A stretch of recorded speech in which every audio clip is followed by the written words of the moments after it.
Bonjour à tous et merci de prendre le rendez-vous avec nous ce mardi 1er septembre 2020. C'est le PRD qui est à la une de l'actualité ce mardi matin.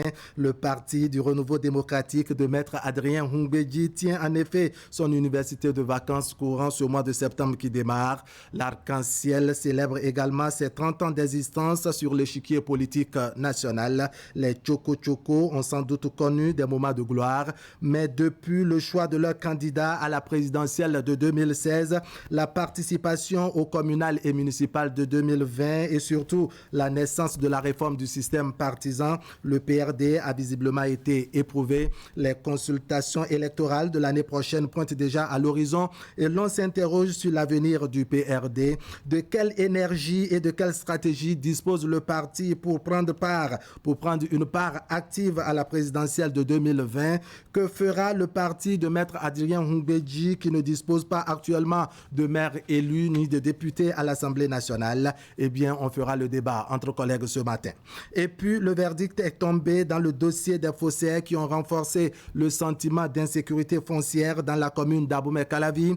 Le tribunal de la localité a pris des sanctions allant dans le sens de décourager les auteurs de la mafia foncière. Selon la gravité des actes et le degré d'implication de chacun, les sanctions varient. 12 mois d'emprisonnement ferme pour certains, 12 mois avec sursis et 6 mois d'emprisonnement ferme pour d'autres. Dans le lot, certains écopent en plus de la fermeture de leur cabinet et d'autres de l'exclusion de la profession de géomètre. En peu de mots, ils sont interdits d'exercer désormais le métier en République du Bénin. Le chroniqueur salue la célérité et la diligence du juge dans la gestion de ce dossier qui empêche les populations de dormir sur leurs deux oreilles. Nous entendrons donc Moïse Dosoumou et on fera le débat par la suite. On parlera également éducation et orientation des nouveaux bacheliers. Le ministère de l'Enseignement supérieur en a fait son cheval de bataille depuis quelques années déjà et l'exercice se poursuit d'ailleurs. On va s'intéresser plus au mécanisme de sélection des élèves fraîchement admis au baccalauréat pour une inscription en première année dans les universités publiques du Bénin. Le plateau reçoit à cet effet Machioud Sangaré. Il est directeur de la formation et de la qualité de l'enseignement supérieur. Il nous vient avec plus de précision sur cet aspect. Et puis, le métier de la semaine traite aujourd'hui des chasubles. Entendez par chasuble les vêtements que portent les prêtres pour dire la messe. C'est Dame Claire Yvonne Koussouhon qui en a fait sa passion depuis quelques années. Elle est couturière de formation et confectionne ses habits spécifiques. Oulia Sanoussi est allé à sa rencontre et nous suggère de découvrir son talent et le fruit de son imagination. L'aventure entamée depuis le début du mois d'août se poursuit avec Zakiat Latundi dans la rubrique santé. On parlera donc des soins du corps pour le bien-être. Gardez donc votre position d'écoute. Vous partirez sans doute avec des petites astuces et des conseils de grand-mère pour mieux prendre soin de vous. Ne ratez pas le bulletin matinal en début d'émission et la revue de presse à la fin. Service assuré l'un par Grâce Kwahogbe et l'autre par Asiombon Kani Asiombon. Atu matin, c'est ici et maintenant. Bienvenue. Bonjour à tous. Vous êtes de nationalité béninoise, vous êtes âgé de 18 à 40 ans, vous êtes titulaire d'un diplôme de l'enseignement supérieur, bac professionnel, BTS ou DUT, licence professionnelle ou DTS, master ou ingénieur, vous êtes en quête d'un emploi ou d'une bonne expérience en entreprise en vue de votre insertion professionnelle, vous êtes immédiatement disponible, vous pouvez faire partir des 2000 bénéficiaires pris en charge chaque année par le gouvernement à travers le programme spécial d'insertion dans l'emploi. Pour ce faire, rendez-vous sur le site www.psie.bj. Remplissez les champs destinés aux candidats à l'emploi. Inscrivez-vous et soumettez votre dossier. La suite réservée à votre dossier vous sera notifiée par SMS, par mail ou sur votre compte utilisateur PSIE que vous êtes invité à consulter fréquemment.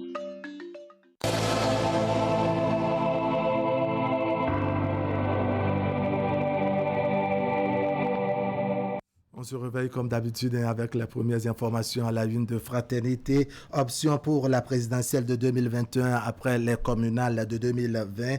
Test grandeur nature pour un PRD trentenaire. Ultime occasion au parti Arc-en-Ciel de prouver sa résilience. Covid-19 au Bénin. Les conducteurs de minibus roulent les poches troué. Enseignement supérieur, la course au doctorat pour le meilleur et le prestige. Montée des eaux, un mort dans la rivière entre Sinandé et Bembereke. Le verdict de l'espoir, c'est le titre de la chronique signé Moïse Dossoumo qui passera par ici tout à l'heure. À la une maintenant de La Nation, dématérialisation du recrutement et gestion de la carrière des agents, des avancées notables ces 4 dernières années. Réflexion et si talent était le balai du roi Béanzin, s'interroge le journal.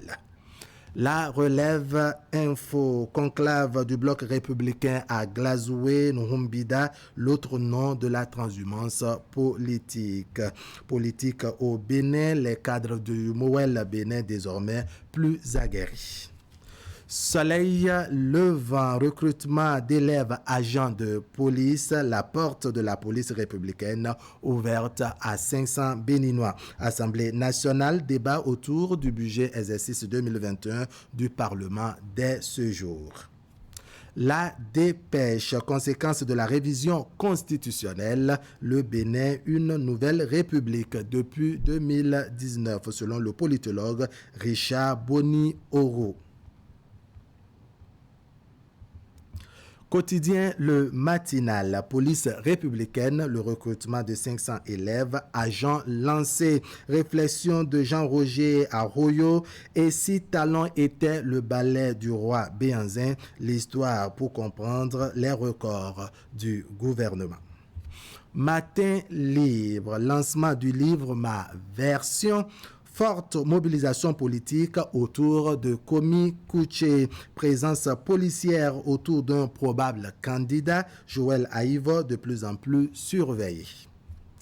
Carte sur table à présent, édition 2020 des séances d'orientation et de sélection des nouveaux bacheliers. Le ministère de l'Enseignement supérieur et de la Recherche scientifique, à travers la direction de formation et de la qualité de l'enseignement supérieur, s'active. Assemblée générale élective de la Fédération des journalistes et professionnels des médias du Bénin, au lien à Issou, reconduit pour des actions en perspective. Sylvanus Aïmavo, vice-président, et Firmin Sossou, secrétaire général. Mali, ça c'est actualité hors de nos frontières. La CEDEAO exige une transition d'1 an et la désignation d'un président civil non candidat à l'élection.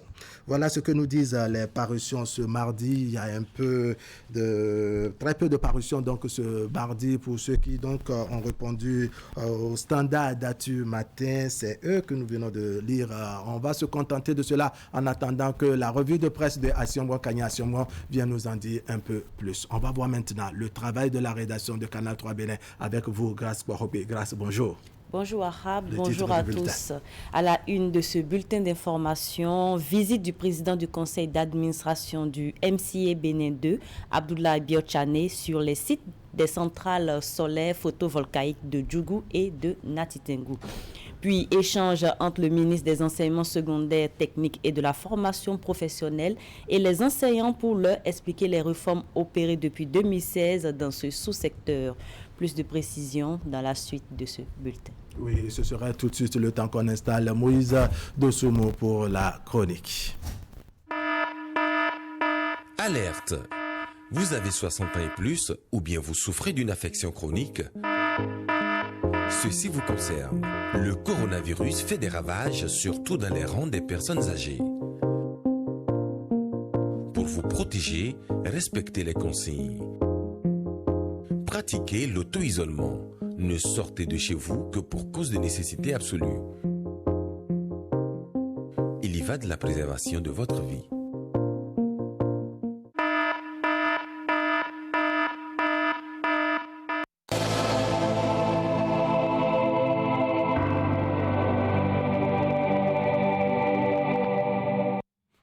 Bonjour.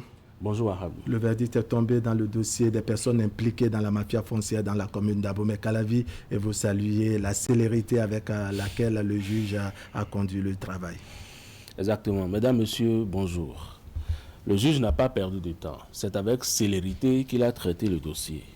Pour une fois, la lourdeur administrative n'a pas eu raison de sa détermination. Comme un buffle, il est allé droit au but.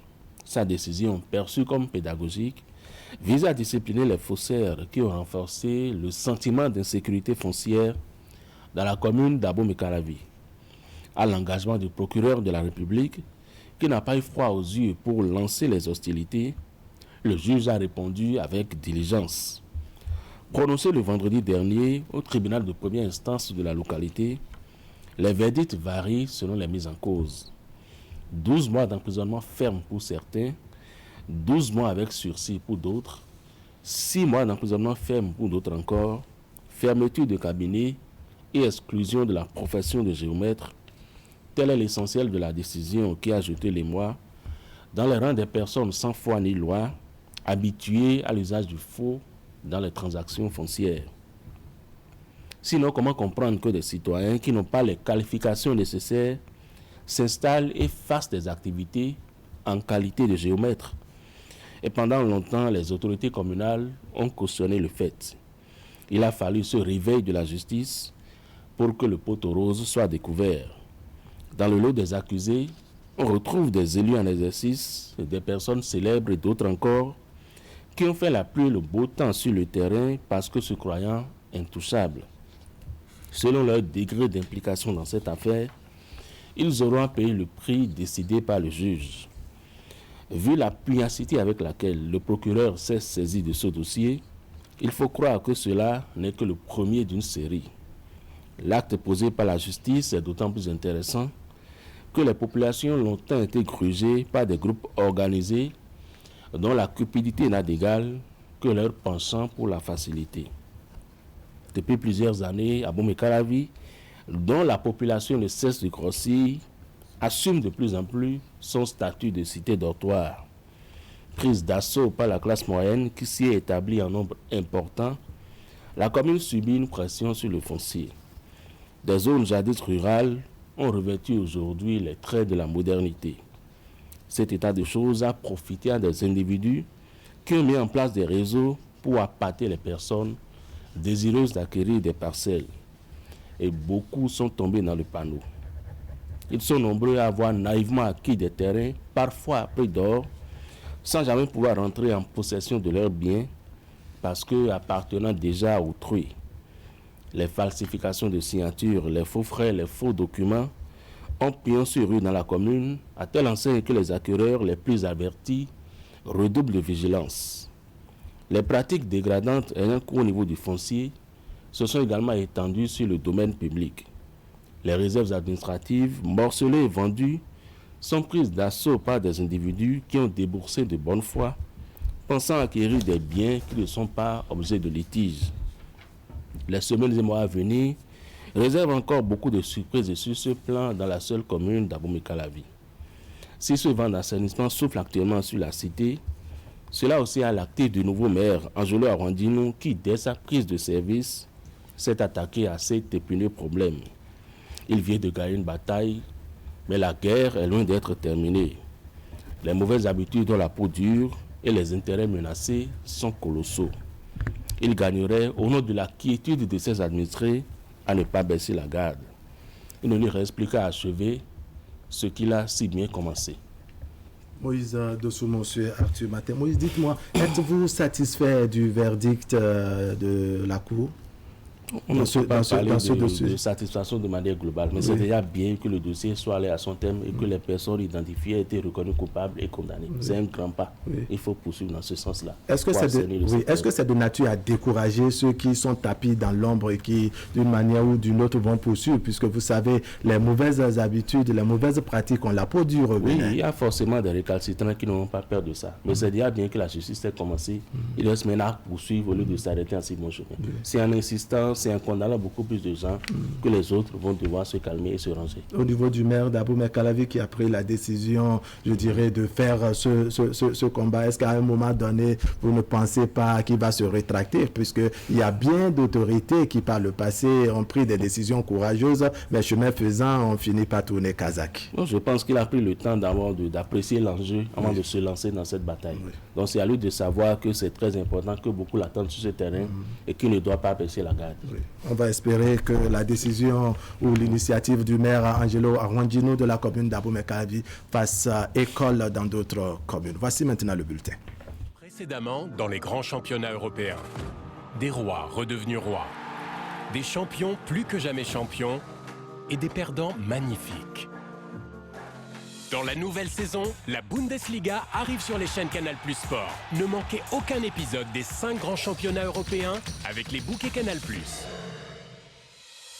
Avec le décodeur à 5 000 francs, profitez de la nouvelle saison des grands championnats européens seulement sur les chaînes Canal+ Sport. Abonnez-vous vite.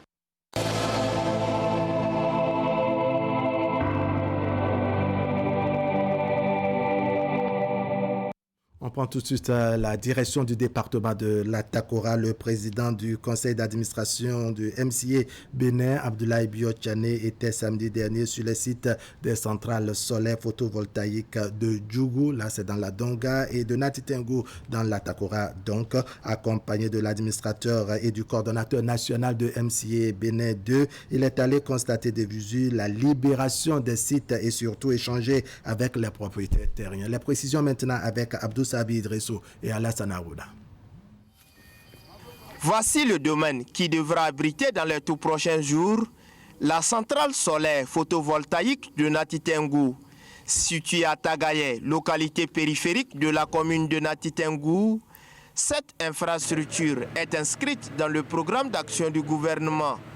Après le processus de sécurisation du site par le MCA Bénin 2, le ministre d'État Abdoulaye Biotchane, président du conseil d'administration du MCA, est sur le terrain pour non seulement constater la libération du site par les personnes expropriées, mais aussi échanger avec elles sur leur indemnisation qui va démarrer sous peu. C'est vraiment avec plaisir que je viens aujourd'hui à Natitengu pour superviser l'achèvement des travaux qui permettront d'installer ici une centrale solaire. Une centrale solaire, c'est une facilité qui va permettre de produire de l'énergie électrique ici pour la consommation de nos compatriotes, qu'ils soient à Natitengu, dans la Takora ou même dans tout le Bénin. Il y a beaucoup d'implications, notamment sur les populations riveraines, sur les populations qui ont des activités sur le site. Il faut s'assurer que toutes leurs préoccupations sont prises en compte et que notamment les indemnisations qui sont prévues, y compris constitutionnellement, sont payées aux intéressés. C'est un domaine de plus de 22 hectares sur lequel sera implantée la centrale photovoltaïque d'une capacité de 10 MW pour desservir les populations de Natitengu et ses environs. La centrale va fournir de l'électricité qui sera injectée sur le réseau de la Société béninoise d'électricité. Pour la consommation, il y en a déjà une de 127 MW qui a été construite, qui est en exploitation et qui fournit de l'électricité sur le réseau national. Après la visite du terrain, le ministre d'État a tenu une séance avec le conseil communal de Natitengu. Occasion pour le maire de la ville de saluer les réalisations du gouvernement au profit de Natitengu. Au nom du conseil communal et à mon nom propre, nos sincères remerciements et nos vives reconnaissances au président de la République pour avoir tant aimé Natitengu. Déjà se profilent à l'horizon plusieurs autres projets, toujours dans l'intérêt de développer notre ville capitale. Avant l'étape de Natitengu, la délégation ministérielle était à Soubroukou, dans la commune de Djougou, pour le même exercice. Ici également, c'est une centrale solaire photovoltaïque de 10 MW qui sera implantée pour assurer l'autonomisation énergétique des populations bénéficiaires. On reste dans le département de la Donga et plus précisément à Djougou. Djougou qui a donc abrité la 9e édition de l'Académie syndicale de l'UNSDB Grasse. Effectivement, Wahab, initiée en 2014, l'Académie syndicale de l'UNSTB, dénommée dans un premier temps Université des vacances de l'UNSTB, est une rencontre annuelle des leaders syndicaux de l'organisation destinée à la réflexion et à l'analyse des problèmes des travailleurs. Ces assises tenues vendredi dernier à Djougou a permis aux participants de peaufiner de nouvelles stratégies pouvant permettre à leur organisation de tirer son épingle du jeu au terme des élections professionnelles à venir. Reportage avec Idrissou Boukari. Cette 9e édition de l'Académie syndicale offre l'occasion aux responsables et militants de l'Union nationale des syndicats des travailleurs du Bénin, UNSTB, de se pencher sur l'avenir de l'organisation commune, mais surtout sur l'essentiel qui fera le bien-être des travailleurs.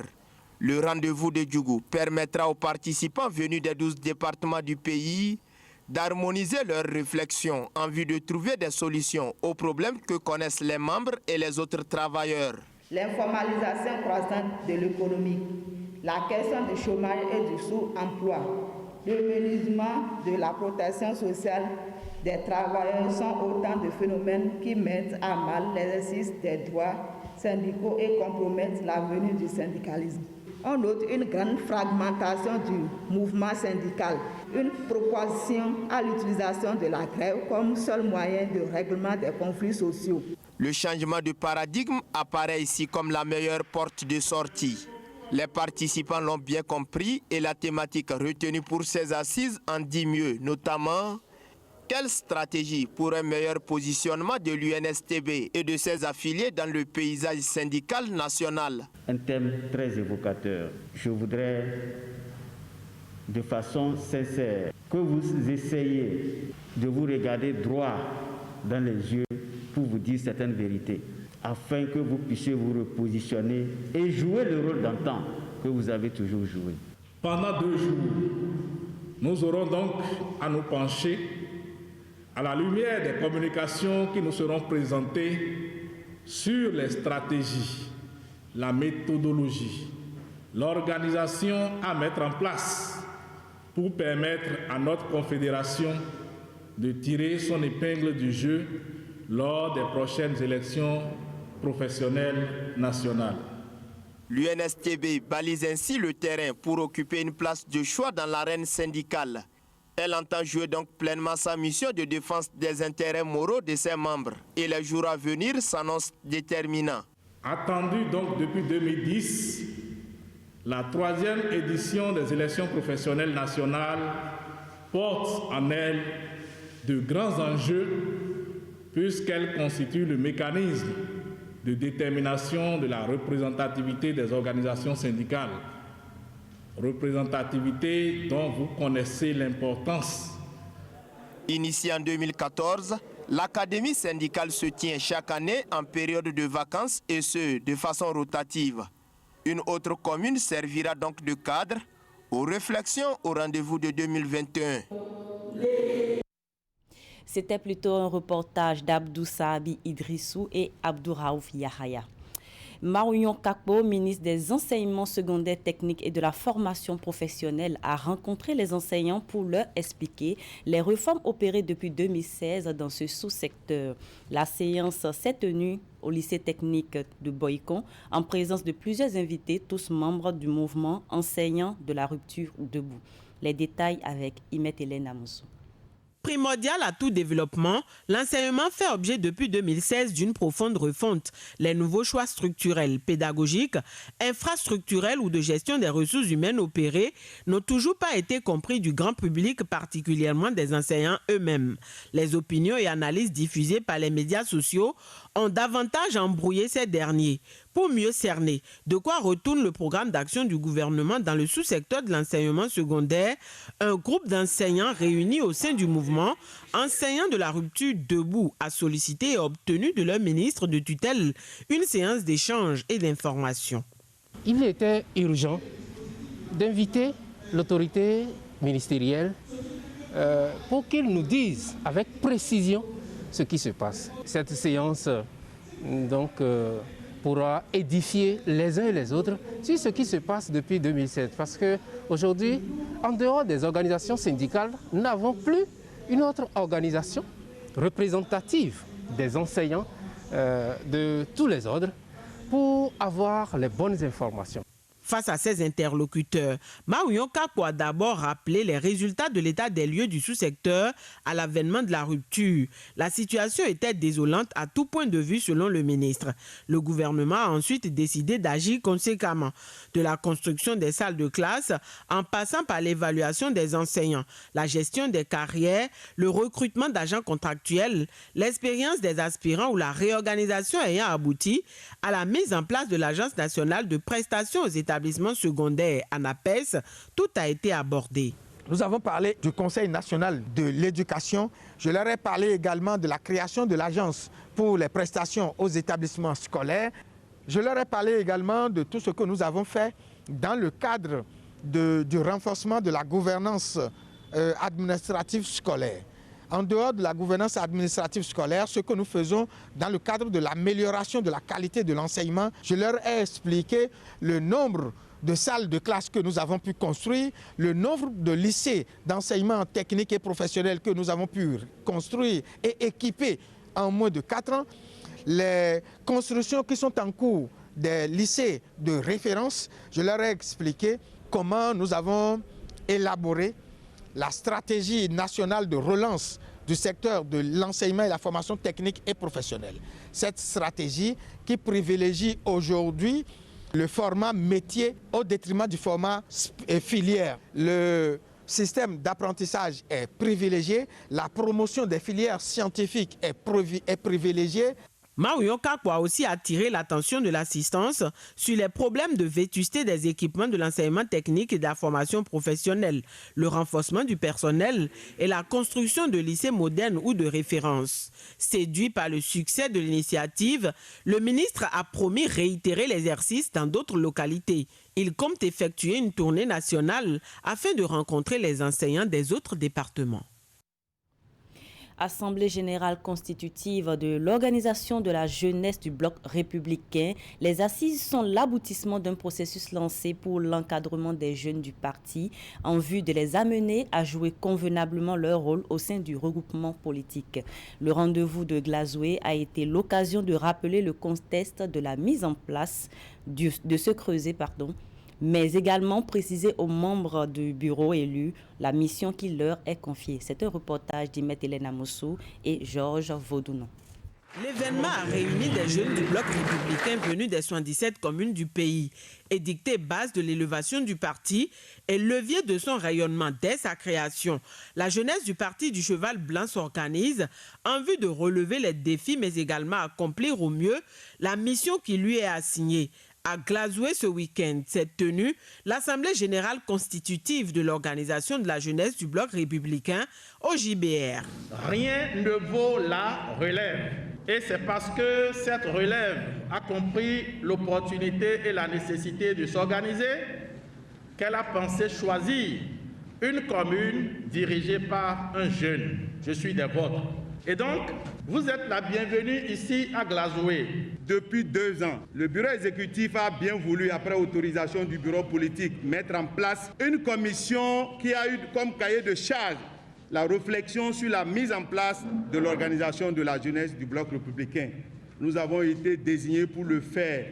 Nous avons travaillé à 20 depuis 2 ans. Nous avons proposé les règlements et statuts au bureau exécutif, ce qui a été approuvé. Le creuset est important selon les intervenants pour le fonctionnement du parti. L'OJBR est issu de l'application des tests régissant le regroupement politique, tenu autour du thème « Une jeunesse organisée pour de nouveaux défis ». Les assises ont connu la participation de plus de 120 congressistes venus des différentes communes. Ces derniers ont élu un bureau fédéral qui va disposer les jours à venir des commissions décentralisées.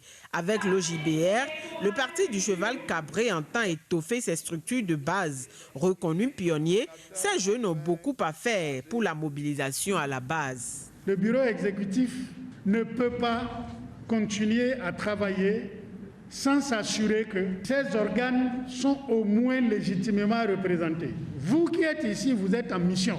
Parce que désormais, au niveau de la jeunesse, ils diront nous avons au moins un représentant au niveau de chaque commune autour de qui les choses vont se passer.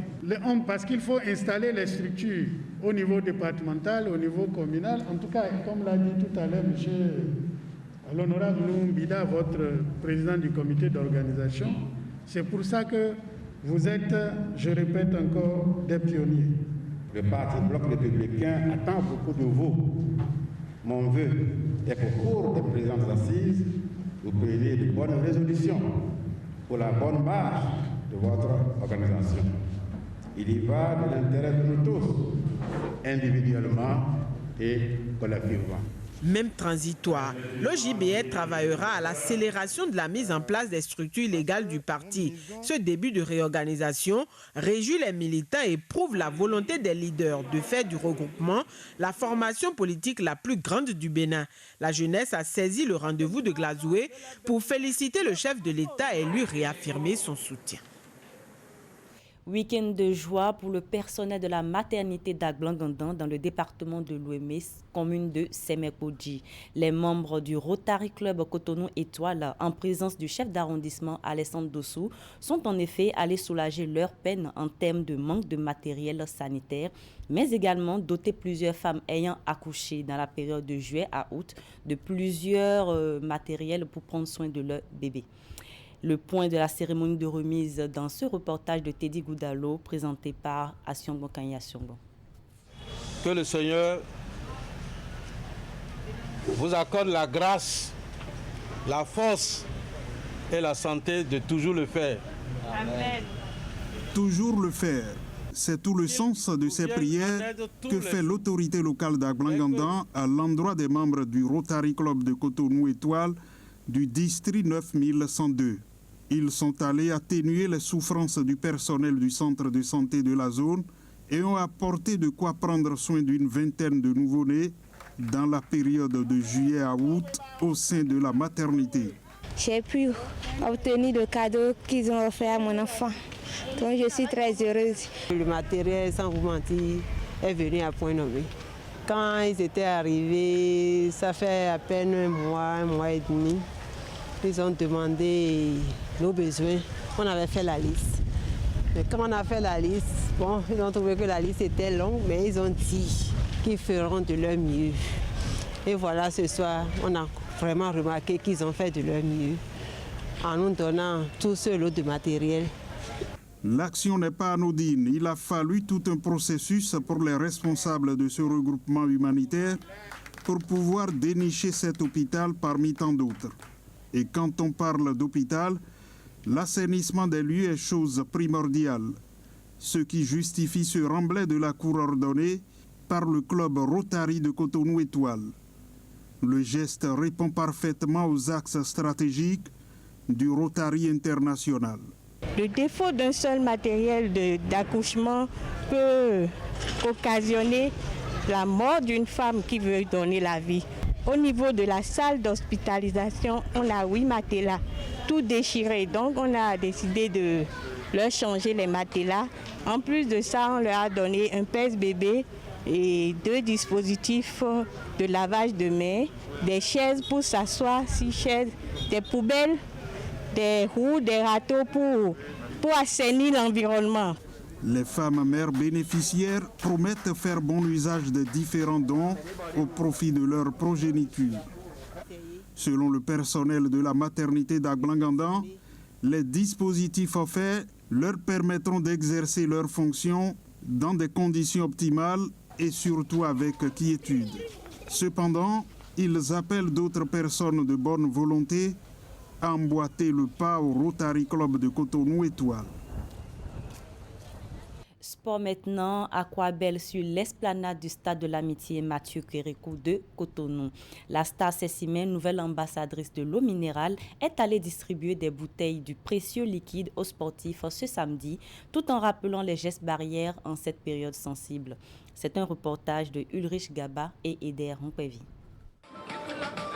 Samedi matin, au stade de l'amitié Mathieu Kérékou de Cotonou, les sportifs reçoivent la visite d'une star. Cécimé, la nouvelle ambassadrice de Aquabel, est sur l'esplanade pour offrir un moment de fraîcheur aux sportifs. On a choisi ce jour pour rejoindre les amis sportifs qui aiment bien notre eau à l'état pur Aquabel. C'est une eau qui soutient les sportifs après avoir dépensé de l'énergie, après avoir sorti du corps un peu de sueur, il faut naturellement se réhydrater. Et aujourd'hui, à Cotonou et partout dans le Bénin, l'eau qu'il faut après le sport, c'est bien sûr Aquabel. Et il faut savoir que le sport, c'est la santé. Et le sport, quand on dit sport, on parle d'eau. La première boisson qu'il faut quand on fait du sport, qu'on transpire beaucoup, c'est de l'eau. Et donc on est passé leur montrer le geste qu'il faut, boire beaucoup d'eau, aussi bien au sport, mais également au cours de la journée, parce qu'aujourd'hui, nous sommes passés jusqu'à 3 litres d'eau par jour. Nous sommes en période de crise sanitaire avec le Covid, donc il faut boire beaucoup d'eau. Et je suis passée avec la Sobebra et Aquabel pour leur dire que le geste à faire, c'est boire Aquabel. Aquabel est très léger, c'est très light, c'est ce qu'il faut comme boisson, comme eau, pour pouvoir accompagner leurs activités sportives et également hydrater leur peau, se faire du bien, rendre équilibre leur organisme. C'est la toute première sortie de la nouvelle ambassadrice de l'eau minérale. L'objectif est de permettre aux sportifs de se désaltérer après plusieurs heures d'exercice physique, mais dans le strict respect des gestes barrières. Elle est venue nous parler de, puisque nous sommes en temps de Covid, elle est venue nous rappeler les mesures barrières, nous encourager à faire le sport et nous expliquer les avantages qu'on tire quand on fait le sport, puisque quand tu fais le sport, tu dois transpirer, donc il faut aussi hydrater le corps. Donc elle nous a conseillé Aquabel. Elle est venue nous parler de l'eau Aquabel et de ce que fait l'eau dans l'organisme humain. Et elle nous recommande de prendre au moins 3 litres d'eau par jour. Et elle nous a offert la première bouteille d'eau qu'on a goûté. Notre moniteur a goûté, elle aussi elle a goûté. Elle nous a parlé un peu des bienfaits de l'eau. C'est un samedi spécial pour les sportifs et les fans de Sessimer. Ils sont fiers de partager des moments de gaieté avec la star. Et ceci avec la complicité de Aquabel. C'est la fin de ce bulletin d'information. Merci de nous avoir suivis. Merci Grâce, on va se retrouver demain pour poursuivre l'aventure comme d'habitude. Revenez donc nous demain avec assez d'énergie. On va installer maintenant le plateau de discussion. 2 sujets feront donc objet de débat ce matin. Le PRD qui fête ses 30 ans d'existence sur l'échiquier politique national cette année et envisage en même temps son université de vacances d'ici mi-septembre. Et puis le verdict qui est tombé dans l'affaire des géomètres impliqués dans des histoires d'usurpation de titres et de faux et usage de faux. On aura le commentaire, l'analyse, l'appréciation et l'interprétation des débatteurs sur ce plateau, Akime Seydou Seni et Herman Anyambosu. Alerte coronavirus. Le coronavirus est une maladie respiratoire grave qui se manifeste notamment par une toux sèche, le rhume, une forte fièvre, des difficultés respiratoires. Si vous ressentez l'un quelconque de ces symptômes, que faire? Restez chez vous et appelez immédiatement le SAMU au 95 36 11 04 ou au 95 36 11 02 pour être pris en charge gratuitement. Attention, ne sortez pas. Attendez que les agents viennent à vous. N'allez pas dans une structure de santé, ni dans une pharmacie, ni chez votre médecin traitant. Vous contribuez ainsi à maîtriser la pandémie.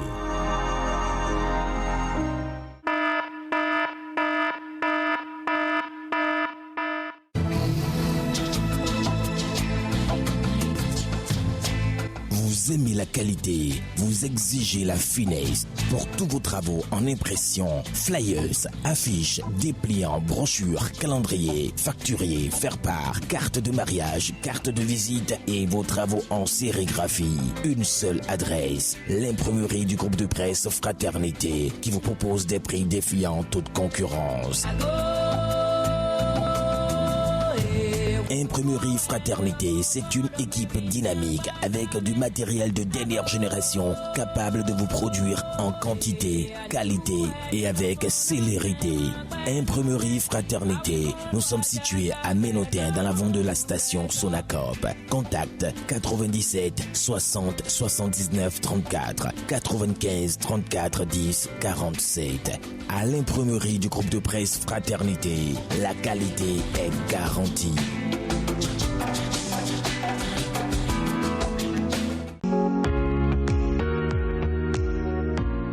Nous prenons des mesures de sécurité pour vous et pour nous. Face au Covid-19, LBM Syste Location de Voitures vous protège. Nous mettons un point d'honneur sur le respect des consignes par nos conducteurs.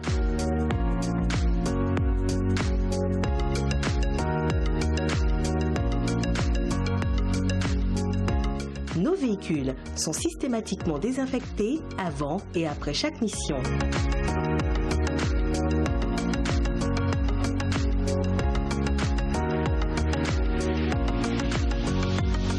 Faites-nous confiance. Votre sécurité, notre préoccupation. Syste LBM Location de Voitures, contact 60 60 60 63.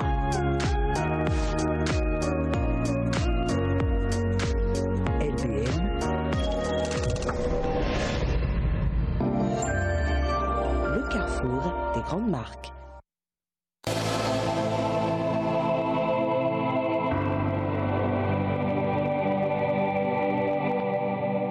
Voilà, juste après nos échanges tout à l'heure, on va recevoir Machiudo Sangaré, qui est le directeur de la formation et de la qualité de l'enseignement supérieur. Il viendra nous parler de l'orientation des bacheliers, mais surtout de la sélection de ces candidats fraîchement admis donc au bac, leur sélection donc pour l'inscription à l'université ou dans les universités nationales du Bénin. Akime Sedo-Seni, bonjour. Bonjour, Rabalekwara. Emmanuel Niambosou, bonjour. Bonjour. Deux panels ce matin. Le premier, le PRD qui fête ses 30 ans d'existence, en tout cas cette année 2020. Ça fait donc 30 ans de vie pour le parti de Maître Adrien Ongbeji. Le parti envisage également son université de vacances dans le mois de septembre qui a déjà démarré. Le second sujet, c'est le verdict qui est tombé dans l'affaire des géomètres de la commune d'Aboumey-Calavi impliqués dans les affaires de usurpation de titres et faux et usage de faux. On va donc commencer par le premier sujet. Akime Sedo-Seni, 30 ans de vie pour le PRD. On peut dire que le parti a une longue expérience. Une très très longue expérience, le parti de Renouveau démocratique. Et ce qui est intéressant, c'est que 30 ans après, on parle toujours du parti de Renouveau démocratique. Ce n'est pas certainement le cas pour les autres formations politiques qui ont fait l'option, je dirais, de se fondre pour devenir des grands ensembles politiques, soit autour du bloc républicain ou encore autour de l'Union progressive. Le PRD a fait l'option d'une affirmation d'une identité et c'est resté en tant que tel. Et donc, 30 ans après, il sera donc l'occasion pour les pères fondateurs, les responsables militants et sympathisants de cette formation de faire le bilan du chemin parcouru. C'est depuis le Renouveau démocratique qu'est née la formation dont on parle aujourd'hui. Maître Adrien Ongbeji en a fait donc, je dirais, je ne dis pas sa chose, mais en a fait une identité pour ce qui concerne, je dirais, les populations. Il a su imprimer sa marque à son parti. Exactement. La cancer ne peut pas en parler aujourd'hui sans faire, je dirais... Sans le coller à Maître Adrien Ongbeji. C'est vrai qu'au-delà de sa personne, cette formation politique a montré quand même qu'elle a de l'ancrage. En témoignent les dernières consultations électorales, c'est-à-dire les municipales, et où, malgré le fait que le PRD n'ait pas eu le pourcentage requis pour pouvoir prendre part donc au partage des sièges, a montré que Porte Nové environ appartient au parti de Renouveau démocratique. Ça, c'est une réalité. On ne va pas épiloguer là-dessus. Je constate que, eh bien, après le chemin parcouru, il va s'agir, comme je l'ai fait constater tout à l'heure, pour Maître Adrien Ongbeji et pour les autres, de faire le point. Qu'est-ce qui reste du parti de Renouveau démocratique dans un contexte nouveau d'animation de la vie politique? Quel va être, je dirais, le comportement prochain à adopter? Quel va être le prisme sous lequel le PRD va maintenant prendre des positions sur le terrain? Ça va être donc, je dirais, autant d'éléments sur lesquels...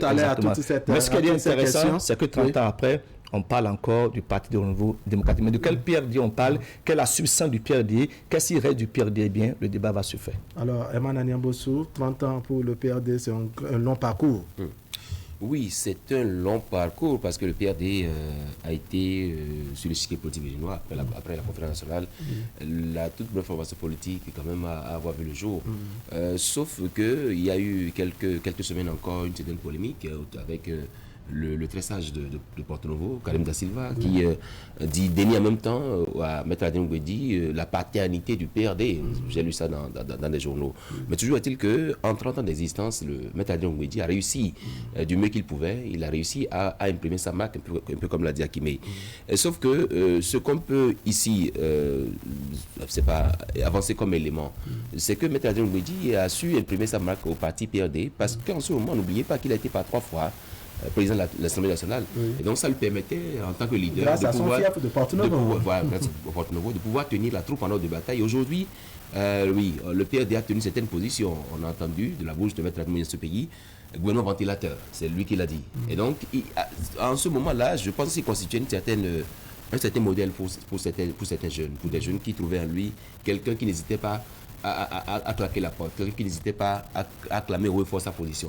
Mais depuis que le PRD, avec l'université de vacances, je crois, c'est dans le plateau de Lomé, a dit, désormais, le PRD a fait le choix d'appartenir coûte que coûte, et donc uniquement à la mouvance, quoi qu'il arrive. Je pense que depuis ce temps, le PRD ne s'est pas forcément retrouvé. Maintenant, ce qui arrive au PRD, je dis, c'est vrai, après 30 ans, on en parle encore, c'est un peu ce qui arrive aux partis politiques africains. C'est-à-dire que le leader, il est là, et il ne pense pas à sa relève. Il est là jusqu'à sa mort, et quand il meurt, allez, le parti vole en éclats. Je pense que c'est l'occasion de l'université de vacances pour le PRD de pouvoir organiser cette relève, si elle existe encore, parce que n'oubliez quand même pas que avec la formation de ces 2 blocs, il y a beaucoup de jeunes qui étaient les têtes fortes du parti, qui ont quitté le PRD, qui se retrouvent dans des blocs, qui se retrouvent partout. Je ne sais pas encore si le PRD peut encore compter sur. C'est vrai, il y a l'ancien maire de Sevepoji, qui tient toujours la dragée haute, qui est là, qui fait du PRD son, parce qu'il a évolué, c'est pas à chaque niveau pour se retrouver là où il est. Donc je pense que... Alors on va examiner toujours ce parcours du PRD. Le parti Akimé Sédou Séné a beaucoup plus fait l'opposition par le passé et n'a changé de veste, dois-je dire, au cours des années 2016. Est-ce à dire que c'était un grand parti de l'opposition en République du Bénin? Oui, le PRD, il n'y a rien à dire. Le PRD a été une grosse C'est vrai que le discours a changé beaucoup plus en 2016, quand le président Adrien Gouedi disait que, d'une manière ou d'une autre, que le parti était fatigué de faire l'opposition. Que le discours ait changé ou pas, c'est qu'aujourd'hui, et je reviens toujours sur les dernières consultations, le PRD a montré qu'il constitue une formation politique d'envergure. C'est vrai, comme dira, que sur l'échiquier national, avec la relecture du code électoral et tout ce qui concourt au partage de ces consorts, ça a eu raison du PRD, mais s'il était possible de les prendre individuellement, vous voyez que le PRD reste encore une formation d'ancrage, ça, il n'y a rien à faire. Si ça n'était pas le fait de n'avoir pas réussi à avoir les 2%, le PRD se serait vu appelé à la gestion de la chose publique, tout au moins au niveau donc, de la commune de Porto Novo. C'est une réalité qu'en termes de voix engrangées, eh bien, le PRD a fait fort dans son fief. En termes de fief, le PRD a un fief. On ne va pas donner ça au Parti du Renouveau démocratique. Je suis d'accord que le PRD a pu laisser des plumes, mais ce n'est pas des plumes. Parce que si il n'était pas arrivé qu'on parle de grands ensembles politiques, eh bien, vous voyez que le PRD se serait comporté comme ça devait être le cas. En réalité, c'est ça. Le PRD a été une grosse pointure de l'opposition. Ça, on ne va pas se le dénier. Surtout beaucoup plus par le passé. Exactement. Le PRD, à un moment donné, change de prisme de position sur le terrain et dit, je fais l'option désormais, je suis fatigué. Je utilise les termes tels que Eman l'a proposé. Le PRD est fatigué de faire de l'opposition parce qu'après avoir fait plusieurs expériences d'opposition, eh bien, peut-être que le PRD s'est rendu compte que ça n'a rien apporté de plus aux populations pour lesquelles le PRD s'investit. Il pense alors qu'en embouchant la trompette du pouvoir, les choses changeront au niveau de sa localité, bien entendu. C'est bien pour ça qu'on a trouvé que eh bien, la manière dont ça a été dit, ça n'était pas illégal. Mais il a fait l'option de s'adresser à un auditoire. Et donc, du coup, il fallait utiliser peut-être les termes de façon un peu plus simple. Qu'à cela ne tienne, le PRD, aujourd'hui, embouche la trompette du pouvoir, mais vous constatez que le PRD continue toujours par dire « je m'affirme » et refuse alors de se fondre dans des partis pour en faire un grand ensemble politique. C'est pour ça qu'aujourd'hui, aux côtés de l'Union progressiste, aux côtés du Bloc républicain, de Moël Béné, de l'UDBN, le PRD dit aussi appartenir à la mouvance présidentielle. Et l'a réaffirmé, d'ailleurs, va le réaffirmer encore à l'occasion des universités de vacances qui constituent, je dirais, une marque de fabrique de cette formation politique. Ça, il faut Vous pas... y croyez? Non, mais c'est pas que j'y crois. Ça a été dit. Et donc, ça va être un truc du genre. Et je crois que cette position permet au PRD, une fois encore à l'occasion des consultations prochaines, peut-être que le PRD nous dira qui c'est qui va être son candidat ou qui c'est qui va soutenir. Le PRD va prendre une place importante dans les consultations prochaines.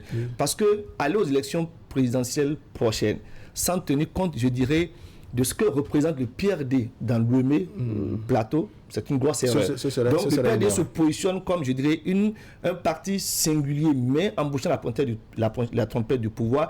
Et donc, moi, je me dis, oui, forte opposition, d'accord, mais aujourd'hui, le PRD a fait l'option de la mouvance présidentielle, et c'est au regard d'un certain nombre d'éléments que le PRD a fait ce choix-là. Donc, que le PRD est appartenir à des pères fondateurs, c'est qu'aujourd'hui on colle au père de M. Adrien Mbedi et Karim Dassiliva peut tout dire. On va pas, c'est pas pour demain quoi. Ce n'est pas pour alors Emmanuel Niambosso, est-ce que le parti n'a pas été fragilisé par sa position antérieure, notamment l'opposition? Est-ce que le parti donc n'a pas été fragilisé par cette posture-là et n'a pas travaillé beaucoup plus à avoir, je dirais, un ancrage sur le plan national? Je fais allusion donc à l'élection, aux élections communales et municipales. Le parti a son fief, certes, mais n'avait pas travaillé par le passé, n'est-ce pas, à embrasser toute la nation, pour ne pas dire toutes les contrées. Non, je pense qu'on peut tout reprocher au PRD, mais sauf à reconnaître que le PRD fait partie des formations politiques les mieux organisées dans ce pays, où effectivement au temps fort où le parti pouvait encore claquer du doigt et avoir ses militants et ses sous-lieutenants, ses lieutenants au point. C'est que généralement il y avait ce qu'on appelle les éminences grises du PRD qui travaillaient à tout faire, qui étaient prêts, qui faisaient tout, de sorte que le PRD en son temps a réussi à tenir le pari de l'opposition, de son appartenance à l'opposition. C'est dans ce pays que M. Adrien Mbedi a démissionné. C'est dans ce pays que M. Adrien Mbedi, après avoir démissionné, a traité un gouvernement de non. C'est dans ce pays que le PRD a pris cette position qui, je crois, en ce temps-là, était très adoubée, était très aimée des populations. Mais le PRD a même pas... la meilleure position de circonstances. Maintenant que le PRD a choisi d'appartenir au gouvernement, c'est-à-dire désormais nous ne faisons plus le choix de faire une opposition qui nous déplume, nous avons choisi, et je pense que là également ce choix a été opéré par consensus. C'est ensemble qu'ils l'ont dit, et donc vous avez vu tout ce qui a pu se passer. Maintenant, ce qu'on peut dire, ce qui peut-être a pu donner une certaine faiblesse au PRD, c'est quand, à l'avènement des réformes de Patrice Talon, et donc des réformes politiques, le PRD a pris part je dirais, à la mise en place de ces grands ensembles. De sorte qu'on avait entendu PRD dynamique unitaire, le PRD devait se fondre dedans. Et donc, M. Adrien Mbedi, à mon sens, avait déjà pris un peu le lead de certaines négociations qui ont fait que ces ténors l'ont suivi. Et quand à la fin, il s'est dit, bon écoutez, chez moi, on s'assoit, on dit, dites-moi au nom de vous qui êtes assis là, donnez-moi les documents qui montrent que vous existez légalement. Quand on a commencé par faire ce tri-là, je pense que les gens se sont dit, mais écoutez, on n'a qu'à faire notre bloc à part. Et le PRD a dit, bon, moi je retrouve mon PRD et j'évolue. Alors même que... C'est toujours pour réclamer son identité que réclamait tout à l'heure Akimé. Alors Akimé l'a dit, le PRD a un ancrage, on le sait, à un fief. C'est Porto-Novo et certaines autres régions, mais qui se concentrent beaucoup plus dans le sud Bénin. Le PRD, à mon avis, aurait pu gagner à se mettre ensemble avec des ténors d'autres régions du Bénin, le centre, le nord, l'est et l'ouest, de sorte qu'aujourd'hui le PRD puisse mettre en commun ses énergies avec les autres. Aujourd'hui, on ne serait pas là à parler de M. Adrien Mbedi qui n'a ni député. Vous pensez que le PRD a été beaucoup trop fier de lui-même? Oui, je pense que c'est déjà ça. Encore que à la veille de la présidentielle, on nous a dit ici qu'on a négocié pour que... La présidentielle de 2016 on a négocié pour que sur un seul logo, pour que sur le bulletin unique, qui est le logo PRD, qui est ici, qui est ça. C'est toujours l'identité du PRD, l'identité que réclame M. Adrien Mbedi pour son parti. On peut tout reprocher à Adrien Mbedi. Peut-être qu'il a fait de mauvais choix, mais il ambitionnait de ne pas voir disparaître le Parti de Renouveau démocratique. Parce qu'aujourd'hui, eh bien, on ne parle plus des autres formations politiques, PSD, on n'en parle plus, et ainsi de suite, quoi. Voilà. Donc, peut-être qu'il s'y est mal pris. dans cette dynamique de vouloir faire de telle sorte que le PRD reste encore et subsiste au système, à la réforme du système partisan. Ça, c'est clair. Parce qu'aujourd'hui, au moins, on constate sur le terrain que le PRD s'est vu absent aux consultations législatives, PRD absent, donc, non plutôt présent, mais n'ayant pas réuni donc, le pourcentage requis, n'a pas pris part donc, au partage des sièges. Mais toujours est-il que on a beau tout dire, il y a quelque chose quand même sur laquelle plutôt on est en train de faire le débat aujourd'hui. C'est que le PRD ne continue pas à exister. Et comme je l'ai dit, qu'est-ce qui reste de ce PRD-là? Est-ce que le parti a suffisamment tiré leçon des élections communales et municipales? Je crois d'ailleurs que le parti a tiré leçon. Ça, il n'y a rien à faire. Mais Adrien Mbedi, c'est un vieux routier. Il connaît le landerneau politique, il sait comment ça fonctionne cette maison-là. Et donc, en termes de leçons, le PRD en a tiré suffisamment. Et vous allez constater, je ne suis pas du parti du Renouveau démocratique, mais à l'occasion de l'université des vacances, je crois que tous ces éléments seront mis bout à bout pour donner une autre dynamique. Parce qu'il n'y a rien à faire. Je suis d'accord qu'on dise aujourd'hui que ce n'est pas le PRD qu'on connaissait il y a 4, 5, 10 ans en arrière. C'est un PRD qui existe aujourd'hui sans un certain honorable Augustin Ronvert-Black qui constitue, je dirais, une icône politique au niveau de sa commune d'Avrancouille environ. Il y a bien les Badirou Aguemo, ils sont un certain nombre de consorts. Même Joël Aïvo a été directeur de cabinet du Parti du Renouveau démocratique. C'est une figure qu'on ne verra pas. C'est une des grandes figures du parti. En termes d'intellect, c'est un monsieur qui a beaucoup dans la tête, bien entendu. Vous avez vu que depuis pratiquement plusieurs mois déjà, il est sur le terrain. Il multiplie la consultation.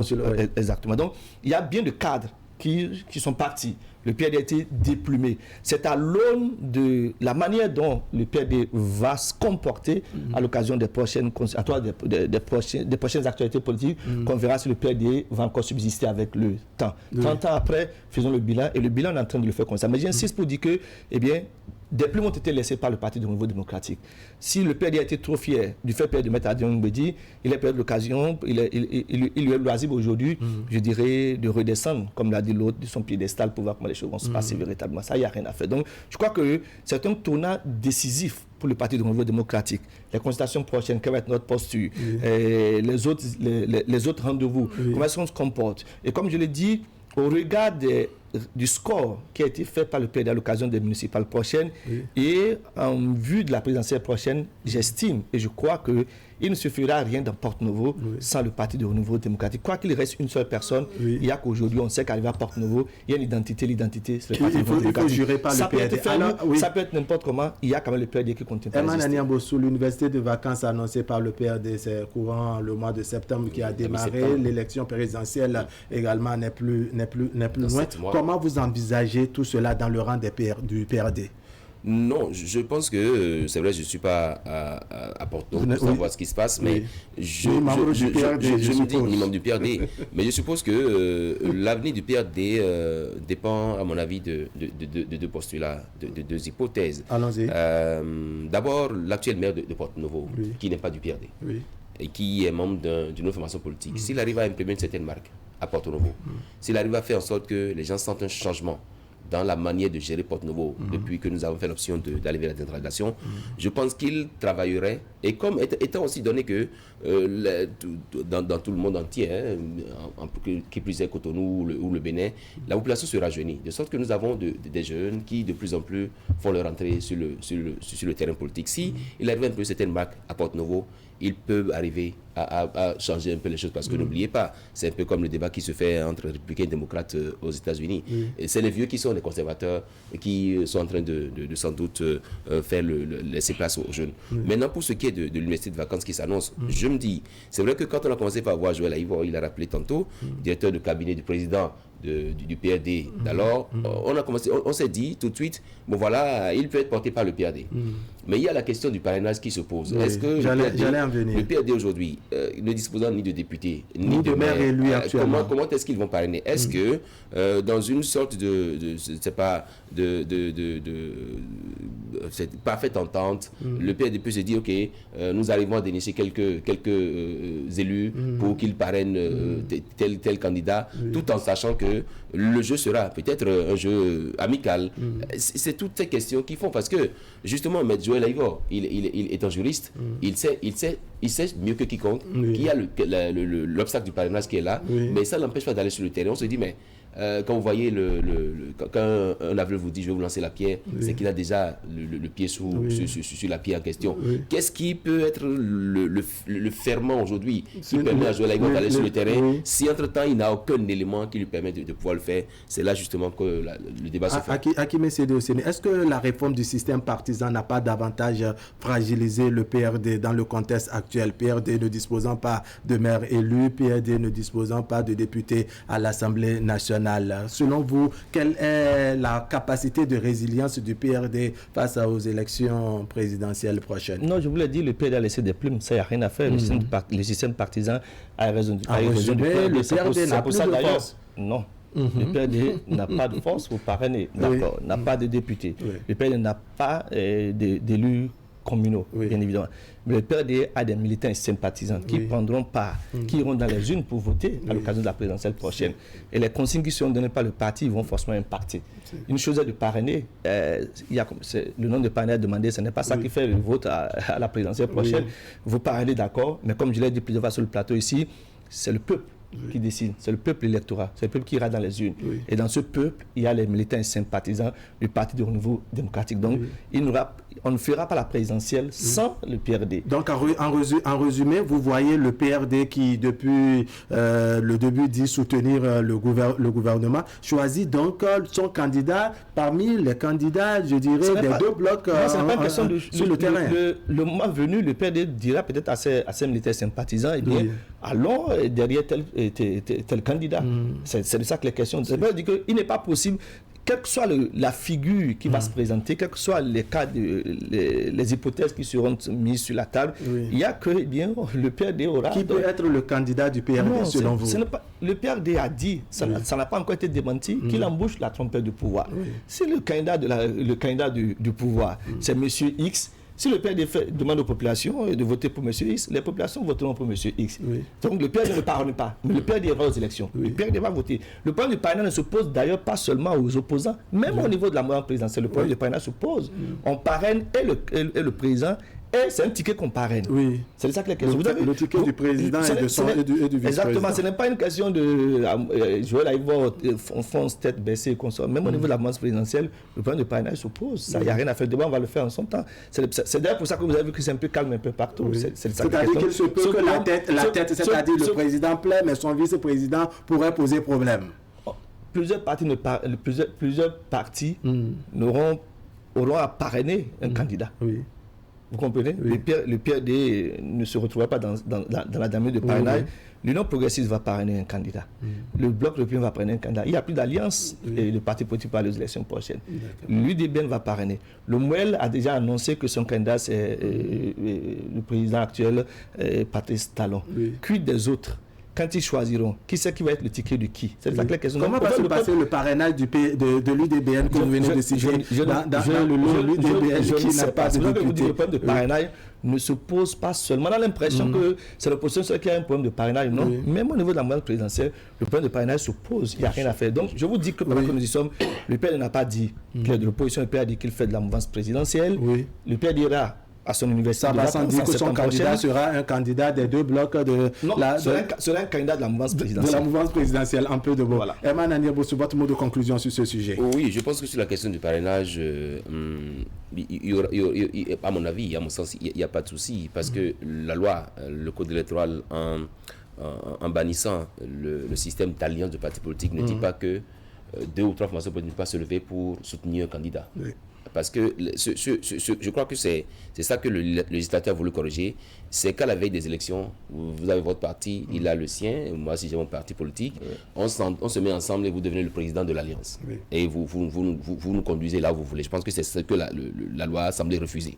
Mais je peux soutenir un candidat que vous décidez de soutenir aussi, que l'autre soutient. Chacun dans son couloir travaillera pour que le candidat soit. Donc je pense que pour ma part, il n'y a aucun souci pour le choix du candidat ou de l'autre. Maintenant, la question c'est ce que pèse le PRD. Oui, il a dit, il y a les militants du PRD, les sympathisants du PRD.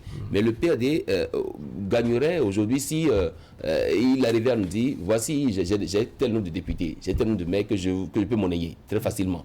Donc, si vous voulez avoir ces éléments-là, venez me voir. Aujourd'hui, le PRD il n'a que la voix de son président et de ceux qui sont encore là, et de ses sympathisants qui, une fois derrière les urnes, pourront dire s'ils acceptent le choix effectué par le président du PRD ou pas. Je crois qu'il serait plus judicieux que de compter sur des militants sympathisants, que de compter sur un député, de compter juste la signature d'un député. Le fait d'avoir des sympathisants militants, il n'y a rien à faire, ça va peser pour le PRD dans le choix du prochain président. Sinon vous aurez compris. Dans l'autre des cas, le PRD prendra une part active à l'occasion de la présidentielle prochaine. D'accord, on va changer de cap. Le verdict est tombé dans le rang des géomètres impliqués dans l'usurpation de titres de faux et usage de faux. Moïse Dossoumo tout à l'heure avait salué la célérité avec laquelle le dossier a été traité par le juge. Akime Seydou, c'est une bonne nouvelle pour les acquéreurs de parcelles?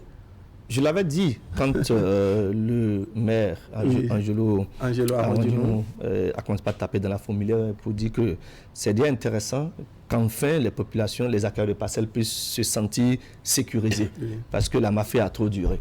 Il était grand temps qu'en achetant une parcelle à Bomé-Calavi environ, que vous ayez la certitude que 5 ans, 10 ans après, personne ne viendra vous récupérer la parcelle sous le fallacieux prétexte que la parcelle appartenait à son arrière-grand-père, ainsi de suite, ou que la parcelle ait été vendue à 20 ou à 50 personnes. Et les acteurs qui se trouvaient, je dirais, tout le long de cette mafia, c'était entre autres les géomètres, experts géomètres, ce sont les élus locaux, chefs d'arrondissement, tout ce qui est autour. Vous avez vu, autant qu'ils sont qui ont été interpellés, ceux dont j'ai parlé ont été cités là-dedans.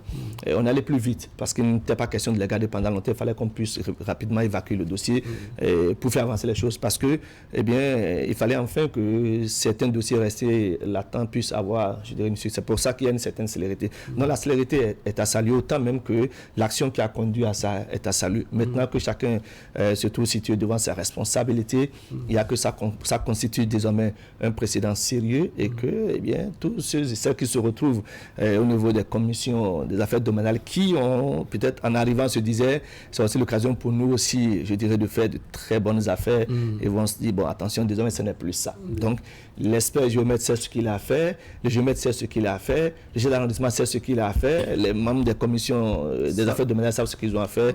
En gros, je crois qu'on a mis les choses à l'endroit et je vais espérer que ce qui s'est passé à Bomé-Calavi puisse aussi se rééditer dans plusieurs autres communes parce que ce n'est pas qu'à Bomé-Calavi que le point de parcelle s'oppose, bien évidemment. Plusieurs communes sont concernées par ça. En fait, c'est la vache à trait des différentes collectivités locales. C'est un problème national. C'est une bonne nouvelle, ces sanctions au niveau, comment dire, à l'encontre des géomètres. Est-ce une bonne nouvelle pour les acquéreurs de parcelles? Oui, une bonne nouvelle pour les acquéreurs de parcelles, il n'y a rien à dire. C'est vrai que pour ceux qui achètent des parcelles à Calavi et qui doivent tout le temps prier Dieu pour que le petit-fils ne se lève pas pour dire que son grand-père n'a pas réussi à vendre ça avant de mourir, que c'est pas son nom qui doit vendre, alors même que nous sommes dans un état de droit. Et vous vous souvenez ici qu'on a reçu sur le plateau quelqu'un, géomètre respect, qui vous a expliqué à peu près comment ça se passe, ou des hommes de main, de certains géomètres experts vont sur le terrain parce qu'ils savent tenir la chaîne. Il a utilisé plusieurs fois la chaîne sans qu'on lui ait demandé ce que ça veut dire la chaîne, qu'ils appellent la chaîne. Donc ça veut dire qu'on a laissé pendant longtemps la situation pourrir. Et aujourd'hui, on a, je dirais, quand on dit on, les acteurs de parcelles de Calavi ont la chance d'avoir un procureur de la République, Aubert Kodjo, qui s'est dit non, il faut qu'on arrête avec ça. Et en la matière, il me semble avoir déjà fait ce débat sur ce plateau avec un spécialiste du droit foncier qui disait que le Bénin, en termes de code, en termes de régime foncier, en termes d'infraction foncière, a une production intellectuelle très bonne, de très bonne facture. De sorte que si chaque procureur de la République, si chaque juge peut déjà commencer par appliquer les premières pages, les 15 premières pages du code foncier, beaucoup de gens vont arrêter de foutre du bordel alors que nous sommes dans un état de droit. Et donc en résumé, il faut beaucoup plus compter sur la justice pour décourager. Il n'y a que la justice. Il n'y a que la justice pour décourager. Akime l'a dit, je suis d'accord. Il n'y a pas que Calavi. Même à Parakou. Partout. Même à votre Ouida natal. D'accord. Même à Ouida. Même à Cotonou. Où aujourd'hui, il y a des endroits qui sont invivables, mais qui sont lotis et qui sont vendus. Mais attendez, je pense qu'il est temps que que certains acteurs de la justice arrêtent de faire de la connivence avec ceux-là. Parce que comme il a dit, c'est la vache à traire. Tout de suite, quand on est dans une commission à faire demander, on se dit, bon, avec ça, je suis sûr d'avoir au moins... Oui, j'aurais de parcelles pour moi-même, les enfants, ma femme, mes maîtresses, je pense que... Est-ce que les sanctions sont de nature vraiment à décourager ceux qui sont tapis dans l'ombre et qui peut-être continuent de trouver, d'imaginer la formule à trouver et davantage, comment dire, frapper, si on peut le dire. Ceux que vous appelez tapis dans l'ombre seront rattrapés. Parce que ça ne se cache pas. Les litiges de Manu ne se cachent pas. Vous allez voir que 1 an, 2 ans, 3 ans, il y a toujours quelqu'un qui vient, ça revient à la surface et ça va être traité. Je veux bien espérer que toutes les fois où on arrivera à mettre la main sur une situation de genre, qu'on la traite avec la même célérité avec laquelle ça a été traité, le cas dont on parle aujourd'hui, et où on sait désormais que tel géomètre est frappé de non-exercice sur une période donnée. Il y en a qui, je crois, eu 12 mois. Oui, il y en a qui ont eu 12 mois d'emprisonnement ferme, 6 mois d'emprisonnement ferme, 12 mois à sortie de sursis, et puis ceux-là qui sont interdits d'exercer l'activité en République du Bénin. Voilà, donc je crois que non. Cette décision-là sera de nature à décourager les éventuels candidats donc à la mafia. Qui là n'ont pas besoin de parrainage avant d'aller frapper. Herman Aniamboso, est-ce que le maire d'Abomey Calavi, Angelo Arandjunou, s'est engagé dans une bataille qu'on sait que ça nécessite assez d'énergie, mais est-ce que vous ne craignez pas qu'en cours de route, le maire puisse changer de veste, c'est-à-dire que les parents, les beaux-parents, la belle famille et autres... Comme on le dit. Comment on le sait, voilà. Non, justement, si le maire devait baisser les bras, ça l'aurait été avec ce dossier. Parce que n'oubliez pas que dedans, il y a un élu de son parti, Union progressiste, si vous voulez dire. Quand le dossier a commencé, quand ça suit petitement, on s'est dit, bon voilà, ils vont l'étouffer. Mais je crois qu'il a dû, le procureur étant un homme de poids, on le connaît quand il prend ses réquisitions pour les sessions criminelles et tout, je pense que on a laissé la situation couler. Maintenant, là où vous avez fait la question à Kimé de savoir la sanction, c'est vrai que le code foncier a criminalisé tout ce qu'il y a comme infraction. Ce sont des crimes. C'est des crimes. Mais avec ces sanctions-là, vous constaterez qu'on a plutôt correctionnalisé. 12 mois d'emprisonnement ferme. Ce sont des sanctions pédagogiques, des sanctions pour montrer à ceux qui sont là, attention, on peut faire plus fort. Discipliner la troupe. On peut faire plus fort, mais je vous donne un peu ça là d'abord pour que vous puissiez goûter un peu à la chose. Je pense que ça serait le réveil de la justice, et les autres juges, les autres procureurs devraient rapidement prendre le train à marche et profiter pour taper un peu de la fourmilière, histoire de discipliner un peu. La décision qui peut le plus, peut le moins. Et je suis d'accord quand il parle de comportement pédagogique d'une manière ou d'une autre. Parce que, qu'on le voit ou pas, il y a que certains ne croyaient pas. Ils se disaient non, c'est pas évident qu'on soit. Je suis d'accord quand il dit aujourd'hui qu'il va falloir que forcément, il ne faut pas lâcher du lest. Il faut qu'on tienne rigueur. Et je ne pense pas que Angelo Arandjunou soit ébranlé dans cette lutte qu'il a engagée. Ça va être, je dirais, à mettre à son actif. Après certainement 6 ans de gestion, si peut-être la chance de se voir renouveler. Mais toujours est-il qu'on retiendra que sous Angelo Arandjunou, elle m'a donné de l'histoire des affaires domaniales au niveau de la commune d'Abomey Calavi. Il y a un mec qui a fait fort. Et donc je crois qu'il a intérêt à garder la dragée haute, à ne pas céder aux pressions et tout ce qui est autour, pour que les populations, les administrés d'Abomey Calavi, pour lesquels il a été élu, puissent se sentir à l'aise quand ils rentrent chez eux. Ça, je crois que c'est... C'est très important. Des gens construisent après 10 ans, 15 ans, et c'est 20 ans après qu'on vient leur dire qu'ils ne sont pas propriétaires du plein de terre sur lequel ils ont bâti fortune. C'est douloureux. C'est très douloureux. Vous avez vu alors même par le passé, un moment où vous n'êtes plus en mesure de pouvoir faire quoi que ce soit. Financièrement, vous n'êtes plus solide. Et à côté du travail que fait Angelo Arandjunou, il va falloir que les populations elles-mêmes aujourd'hui accompagnent. C'est-à-dire, quand vous voulez acheter une parcelle, rassurez-vous de tous les éléments qui concourent à l'achat. C'est-à-dire, ne vous faites pas proposer une parcelle peut-être à moins de coûts, parce que bon, le monsieur sait qu'il a la même parcelle à 4, 5, 6 autres personnes. Et quand vous l'avez aussi, il faut forcément matérialiser la parcelle. C'est autant de choses qu'il faut... Oui, non, mais c'est important. Justement, sur la question, c'est déjà arrivé ici que des gens érigent des clôtures nuitamment. C'est-à-dire que c'est à partir de 0h30 du matin que le camion de sable... Bizarrement, c'est dans la commune d'Abomey Calavi. la commune d'Abomey-Calavi. C'est-à-dire nuitamment, et vous levez le matin, vous trouvez 2 plaques bien disposées et qui ont une ancienneté pratiquement égale sur le terrain. Je pense que non, il faut qu'on arrête. On va en résumer au-delà du maire de la commune d'Abomey-Calavi, compter donc sur l'énergie et la disponibilité de la justice, n'est-ce pas, pour décourager ceux-là qui nuitamment viennent ériger des clôtures. Si vous êtes géomètre, nuitamment vont faire le lotissement, vont faire le recasement. C'est la nuit que le gars il descend avec une lampe torche pour vous montrer vos bornes. Non mais je pense que non, il faut qu'on arrête avec ça. Merci. Je crois que c'est déjà bien qu'on sorte la fin de la récréation. Et que les géomètres espèrent aussi se fassent connaître par leurs actions, qu'on puisse savoir que oui, quand j'ai acquis telle parcelle, voici ce que je dois faire, voici les formalités, parce que la population n'attend que ça pour avancer. Et quand vous vendez la parcelle à quelqu'un, ou bien quelqu'un vend la parcelle, il dit non, écoute, je fais les formalités, je fais tout, alors qu'il n'a même pas les qualités de pouvoir le faire. Non, je crois qu'on aura sans doute d'ici peu la lumière de l'ANDF pour savoir désormais quelles sont les dispositions à prendre, les réformes qui sont dans le domaine du foncier. Il suffit d'aller sur le site de l'ANDF, vous avez toutes les informations relatives à la sécurisation d'une parcelle. Waouh, Akime Sédoseni, merci beaucoup, très bien informé sur les dossiers, les questions foncières. Et moi, dernière merci. Je vais juste après donc nos échanges, on va recevoir Michaoud Sangaré, il est le directeur de la formation et de la qualité de l'enseignement supérieur. Comme vous le savez, après l'euphorie donc de la réussite du baccalauréat, le casse-tête aussi bien aux apprenants qu'aux parents d'élèves, c'est bien entendu le choix de la filière de formation. La direction donc de Michaoud Sangaré s'en occupe. Il viendra donc sur ce plateau tout de suite pour nous en dire un peu plus. Nous prenons des mesures de sécurité pour vous et pour nous. Face au Covid-19, LBM Syste Location de Voitures vous protège. Nous mettons un point d'honneur sur le respect des consignes par nos conducteurs.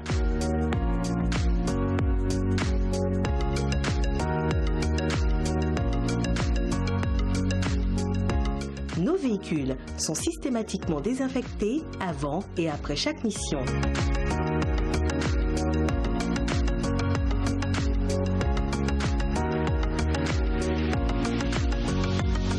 Faites-nous confiance.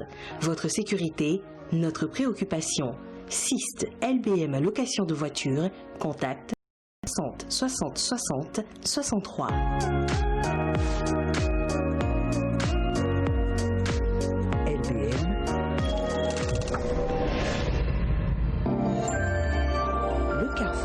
Des grandes marques.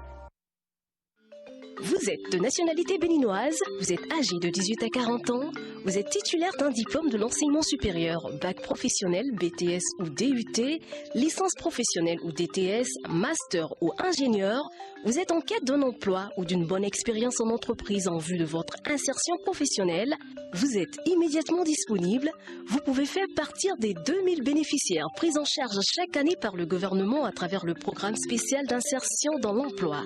Pour ce faire, rendez-vous sur le site www.psie.bj. Remplissez les champs destinés aux candidats à l'emploi, inscrivez-vous et soumettez votre dossier. La suite réservée à votre dossier vous sera notifiée par SMS, par mail ou sur votre compte utilisateur PSIE que vous êtes invité à consulter fréquemment.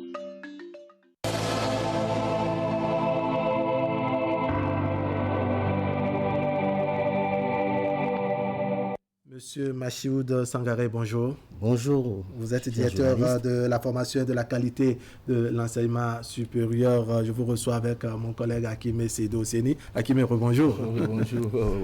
Quand on parle d'enseignement supérieur, bien entendu, dans le contexte actuel, ce sont nos jeunes frères et nos jeunes sœurs admis au baccalauréat session de 2020. Vous avez habitué à la veille de la rentrée et après les résultats à une série de sessions d'orientation. Est-ce que la Covid fait fausser le rendez-vous? Pas du tout, pas du tout.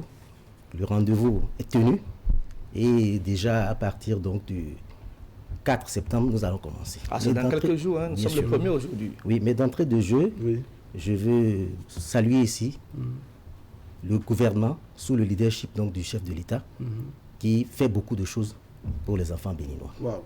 Et en fait aussi, il faudrait comprendre que nous avons préparé en fait ces activités, cette rentrée, avec le soutien de tous les gouvernements, leur disponibilité leur accompagnement. Donc, en fait, en ce qui concerne les activités, nous avons principalement l'orientation. L'orientation, donc, qui conduit donc à un classement, en fait, des bacheliers. Le classement que nous opérons depuis 2007 nous sommes, disons, à la 13e édition. 13e édition. Ça veut dire donc que vous savez très bien qu'il faut évoluer dans la perfection. Et évoluant dans la perfection, nous avons eu donc des innovations. Des innovations qui tiennent d'ailleurs grand compte de la situation de la Covid. Il faudrait comprendre aussi qu'il n'y a pas d'innovation sans la couverture un peu du CNE. Le CNE qui nous accompagne. Le Conseil national de l'éducation. Le Conseil national de l'éducation qui nous accompagne. Nous recourons généralement à leur avis, leur accompagnement et leurs recommandations. Alors, les innovations de cette année, c'est quoi concrètement? Alors, les innovations de cette année, c'est comme on l'a dit, dans le chronogramme, nous avons comme première activité l'orientation et la sensibilisation des nouveaux bacheliers. Après donc le bac, il faudrait donc maintenant cette fois-ci leur parler de tout ce qui a des opportunités en fait de formation dans nos universités. Dans nos universités, qu'elles soient publiques ou privées. Donc nous leur apportons un certain nombre d'informations sur les opportunités d'emploi, pourquoi pas, parce que nous avons prévu un document, un dépliant, qui renseigne sur un certain nombre de choses. Les mécanismes de classement, les filières de formation, les bacs requis pour ces formations, comment est-ce que le calcul se fait pour le classement, ainsi de suite. Est-ce que cette réussite ne devait pas être fait en amont? Parce que les enfants ont déjà le bac, ont déjà fait le choix de leur filière, parce que vous avez aussi participé à ça avec eux. Pourquoi c'est maintenant que vous leur donnez plus d'informations sur les opportunités qui s'offrent à eux après l'obtention du baccalauréat? Oui, effectivement. Et quand ils étaient en train de constituer leur dossier pour le baccalauréat, ils ont opéré des choix, 3 choix. Exactement. Mais cette fois-ci, ça, je peux dire que c'est fait un peu à l'aveugle. Cette fois-ci, comme ils ont leurs notes, ils ont leurs résultats, et comme le calcul, le classement se fait au mérite, on leur donnera cette fois-ci encore l'opportunité de reconsidérer leurs choix. Et c'est en amont que nous essayons donc de leur montrer les choix qui existent et comment est-ce qu'ils pourront donc bénéficier de ces choix-là. Donc c'est après donc cette campagne d'orientation et de sensibilisation que nous allons donc commencer par leur permettre en fait de modifier les choix. Et en grande partie, cette fois-ci, comme je l'ai dit, les innovations sont appuyées par le numérique. C'est pour dire que cette fois-ci, comme ils l'ont d'ailleurs déjà fait pour les résultats du baccalauréat, on leur donnera chacun un code, et à partir de ce code-là, ils se connectent et ils rentrent dans le site et pourront donc reconsidérer les choix qu'ils avaient eu à faire. C'est vrai que il peut arriver qu'il y ait quelques-uns qui se perdent un peu. Nous avons prévu quand même sur place, à des endroits donnés, une petite équipe légère pour accompagner ceux qui ne réussissent pas à le faire et ceux qui se perdent un peu. De façon pratique, sur le terrain, ça va se faire comment l'orientation? On a parlé de Covid. Vous les assemblez dans combien de... Vous parlez également des nouvelles technologies du numérique. L'orientation aussi, on va communiquer suffisamment. Tout ce que j'ai dit qui se trouve sur une plaquette, ce sera sur tous les sites, sur tous les réseaux. Et aussi toujours au niveau des universités surtout, parce qu'on ne peut pas faire tout ça là sans les universités. Au niveau des universités, on pense aussi aux directions départementales. Il y a pas un contact physique avec le bachelier? Le contact sera réduit au maximum. Réduit au maximum. Et même s'il devait avoir contact, nous allons démultiplier davantage les points de rencontre. D'accord. Voilà. Alors, ça fait 13 ans, vous l'avez dit, depuis 2007, n'est-ce pas, que vous êtes dans cet exercice d'orientation des bacheliers. Quel point vous pouvez nous faire aujourd'hui? Comment avez-vous concrètement évalué le travail fait depuis 2007 à aujourd'hui? Oui, nous l'avons évalué et nous avons constaté d'ailleurs qu'il est positif. C'est pour cela que nous continuons. Et nous continuons toujours à l'améliorer parce qu'il faut évoluer dans la perfection. Et comme je l'ai dit, cette fois-ci, vous voyez donc que un certain nombre, nous avons essayé d'alléger au maximum ce qui se faisait. Nous avons mis cette fois-ci une méthode de calcul des moyennes qui est très simple et compréhensible de tout le monde. Parce que à force, on communiquait souvent. Mais on a constaté en fait que c'est un peu difficile un peu à comprendre par les parents, etc., par tous les acteurs. Alors cette fois-ci, on a suffisamment simplifié les procédures, les moyens de les calculs, et on se dit que cette fois-ci également, on est en train donc de communiquer davantage pour que chacun soit à l'aise, chacun comprenne ce qu'il fait, afin d'éviter tout ce qui peut se passer après. Voilà, vous parlez d'orientation, nos enfants seront orientés vers des offres de formation bien précises. On ne parle pas d'offres de formation sans les universités, sans les établissements d'enseignement supérieur. Et ce qu'on sait, c'est que ce n'est pas la grosse forme au niveau du CESIPES-là. Est-ce qu'à l'occasion de l'orientation, vous leur proposez des établissements d'accueil? Oui, en fait, c'est ça. On leur propose des établissements d'accueil. Selon la série du bac que vous avez autorisé, reconnu. Bien sûr, c'est un établissement qui n'est pas reconnu. Nous ne pouvons pas. C'est nous qui autorisons les établissements. Voilà. Donc, un établissement qui n'est pas reconnu, on ne peut pas dire. D'ailleurs, on précisera.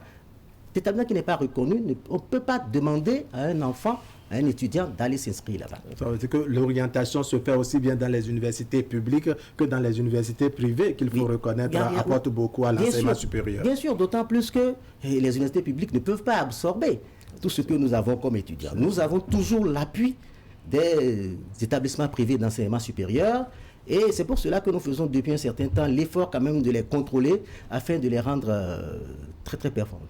Alors, qu'est-ce que les universités publiques, sinon les universités privées, vous apportent concrètement? Les vous apportent leur accompagnement, car ils aident à l'encadrement des Béninois. Donc, ils sont suivis, ils ont des programmes d'enseignement, ils ont des filières très intéressantes aussi, et ils forment beaucoup pour nous. D'accord. Alors, pour ceux qui ont des diplômes étrangers, pour quelqu'un, par exemple, qui a un baccalauréat obtenu à l'étranger et qui est au Bénin aujourd'hui, comment ça se fait? Oui, effectivement, au moment où ceux-là qui ont obtenu le baccalauréat ici, qui avaient déjà tout leur renseignement dans une base de données, sont en train donc de revoir un peu leur choix. Nous avons également quelques équipes qui seront installées, qui se chargeront en fait d'enrôler tous les Béninois qui ont eu le bac à l'étranger qui sont rentrés avec. Il y a également les filières techniques, telles que le DT, les DEAT, le DTI, le TICI. Eux aussi, ils doivent venir opérer des choix. On leur donnera donc des fiches de renseignement, on prendra leur relevé de notes, un certain nombre de pièces qu'on va prendre. Et ceux-là, on est obligé donc de saisir ces renseignements-là donc dans la base. Parce qu'en réalité, on n'avait pas leurs notes, la DOP n'a pas leurs notes, donc on est obligé, mais ils ne sont pas nombreux. Généralement, ils ne sont pas nombreux. Vous annoncez pour le 5, donc la campagne d'orientation. Le 4, la campagne d'orientation. De façon précise, ça va se faire comment? Vous déplacez, oui, donnez le programme à nos bacheliers qui nous suivent. Ah oui, en réalité, ça va durer pratiquement une semaine. Et au cours de la semaine, nous avons des équipes qui vont pratiquement... nous avons d'abord des dépliants, ce que je vous ai dit. Ces dépliants, nous en avons fait suffisamment pour que chaque bachelier puisse en avoir. Comment est-ce qu'on s'en procure? Oui, c'est ce que je suis en train de dire. On peut déjà télécharger sur le site. Donnez-nous le site très rapidement. Non, je n'ai pas ça en tête. D'accord, je n'ai pas ça en tête, mais on communiquera dessus. D'accord. Et puis en plus, à côté de cela, il y a le fait que ces dépliants seront mis à disposition au niveau des directions départementales donc de l'enseignement supérieur, dans nos universités. Et également, il y a des équipes qui vont passer dans certains points, dans certaines localités, surtout à l'intérieur du pays, pour essayer donc de s'entretenir à des équipes légères et mettra à leur disposition également. Et aussi, on fera des projections. On fera des projections pour permettre donc à tous ceux qui sont concernés, et leurs parents, et leurs enseignants, et eux-mêmes, de pouvoir s'approprier ce document, de comprendre ce qui se fait. Et tout ça là, nous serons à leur disposition pour tout ce qu'ils voudront comme information complémentaire. Alors, sans doute que dans cet exercice de sélection des étudiants, sinon des nouveaux bacheliers, n'est-ce pas, vous mettrez l'accent, sinon vous allez privilégier ceux qui sont des boursiers et des demi-boursiers, n'est-ce pas? Qu'est-ce que vous allez faire alors de la grande masse de ceux qui restent alors? Oui, en réalité, le classement se fait sur trois niveaux. Wow. Il y a d'abord les boursiers, et c'est plus précis que le classement se fait également pour toutes les entités de formation de l'université, à savoir les écoles et les facultés. Exactement. Et que après donc le classement pour les boursiers, nous passons donc au classement pour ce qu'on appelle les demi-bourses, donc les formations partiellement payantes, et les aides universitaires. Et après, il y a les formations totalement payantes. En fait, les bourses sont attribuées à partir d'un certain nombre de quotas qui ont un lien avec donc, les disponibilités budgétaires, mais également un lien avec les capacités d'accueil des universités. Ces capacités d'accueil nous ont été données par les universités, avec qui d'ailleurs nous travaillons étroitement. C'est eux qui ont donné les matières fondamentales qui constituent en fait les backgrounds de ce qu'il faut avoir, les prérequis qu'il faut avoir avant d'aborder une certaine formation. Oui. Tout cela sera mis à la disposition donc des étudiants. Quand, par exemple, on sait qu'il y a, je peux dire quelque part, 100 places, oui. Et qu'on se dit, bon, on donne 40 bourses, après donc le classement, les 40 premiers passent donc boursiers. Après ça, si on dit, bon, allez, il faut 50 aides universitaires, on prend les 50 qui suivent. C'est ça. Et enfin, le reste des places sera attribué à ceux qui veulent entièrement payer. Mais ceci ne se fera pas au ministère. Ceci se fera dans les universités sur site, mais avec un encadrement donc du ministère. C'est quoi le crédit que vous accordez à ce classement dont vous parlez là? Quel est le crédit? Comment est-ce que vous rassurez les populations? Oui, c'est pour vous dire les parents des nouveaux bacheliers notamment. C'est tellement simple, je vais peut-être rapidement résumer pour que vous voyez un peu que ça n'a rien de compliqué. Ça nous intéresse. Ça n'a rien de compliqué parce que, d'abord, pour la reconsidération des choix des candidats, c'est-à-dire ceux qui avaient fait des choix, et maintenant ils vont sur le site. Quand ils vont sur le site, ils mettent le code, ils ont accès. Ils ont toutes les filières de formation, puisque c'est là. Ils ont le nombre de places. Ils ont les matières fondamentales. D'accord. Il fait un choix. Tout le temps que la plateforme sera ouverte, il peut aller tous les jours consulter le site. Ça veut dire quoi? Si je sais qu'il y a 100 places et qu'aujourd'hui, je suis le 50e, demain je viens, je constate que, attention, les 100 ont été bouclés, mais je suis le 100e. À côté, je vois en même temps les mentions de tout le monde. Pas les noms, pas les nôtres. Qu'est-ce que je fais? Je commence par constater que je suis battu. J'ai la possibilité de reconsidérer le choix. Parce qu'on a constaté en fait que les étudiants, tous vont en médecine, et après, on donne peut-être 100 places, et du coup, des gens ont la mention très bien, mais les autres places ont été distribuées par les tout premiers qui ont déjà pris cette place-là. Je peux vous donner même un exemple. L'année dernière, à l'ENIAM, pour 40 places, on avait 800 postulants. C'est ça. On avait 800 postulants pour 40 places. C'est un peu énorme. Tous ceux-là, regardez, le reste, qu'est-ce qu'on fait d'eux? Donc c'est pour cette raison qu'on leur donne au quotidien la possibilité de migrer un peu. Oui, sinon plusieurs possibilités. Voilà, et toutes ces possibilités, ils l'ont jusqu'à la demi-bourse, l'aide universitaire et tout ça. Là. Donc voilà un peu comment est-ce que ça se fait. De l'autre côté, nous avons également le classement qui se fait pas au mérite. Il se fait au mérite. Et je vous ai déjà dit que dans la base de données donc, de la DOB, il y a donc leurs notes qui sont déjà là. Exactement. Ces notes donc seront exportées par le logiciel. Le logiciel où il y a une formule. Et la formule, en fait, c'est quoi? C'est une moyenne qui se calcule à partir des 3 matières fondamentales qui ont été recherchées, indiquées dans les documents. Et ces matières fondamentales seront affectées des coefficients du bac. Les coefficients de ces matières au bac, divisés donc par le nombre de coefficients. Je peux vous donner rapidement un exemple, si c'est utile. Oui, allons-y. Quand vous voulez aller en médecine, pour aller en médecine, il faudrait donc avoir des compétences en mathématiques, en SVT et en physique-chimie. D'accord. Alors, pour calculer la moyenne pour quelqu'un qui a un bac D, on prend donc SVT coefficient 5, mathématiques coefficient 4, physique-chimie, coefficient 4, divisé par 13. Mais si c'est avec un bac C que vous voulez aller en médecine, on vous prendra SVT coefficient 2, mathématiques coefficient 6, physique-chimie, coefficient 5, divisé par 13. Ça. Voilà donc un peu comment ça se fait.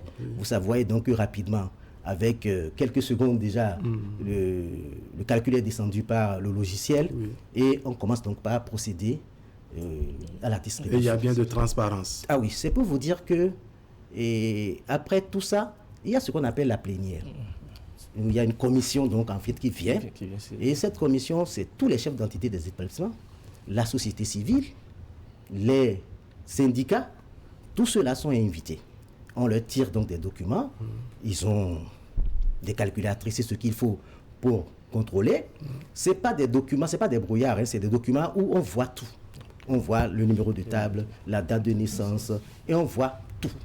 On voit... Toujours par souci de transparence. Bien sûr, on voit tout, on voit l'ordre dans lequel c'est classé, on voit les 3 choix d'opérer.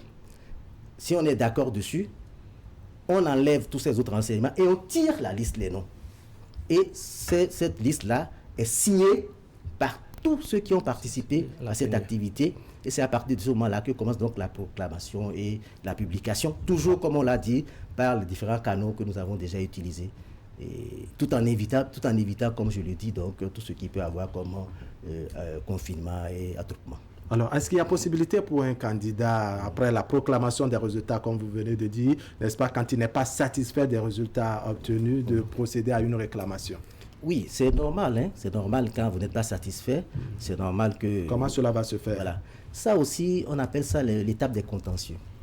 L'étape des contentieux, on demandera donc à ceux qui, en fait, ont des contestations, ont des desiderata, c'est pas souvent aussi des contestations, il y en a qui veulent bien, bon maintenant, je suis classé ici avec bourse, mais je ne veux pas ça, je préfère, etc. Donc, il y a une commission qui se charge de recevoir les contentieux.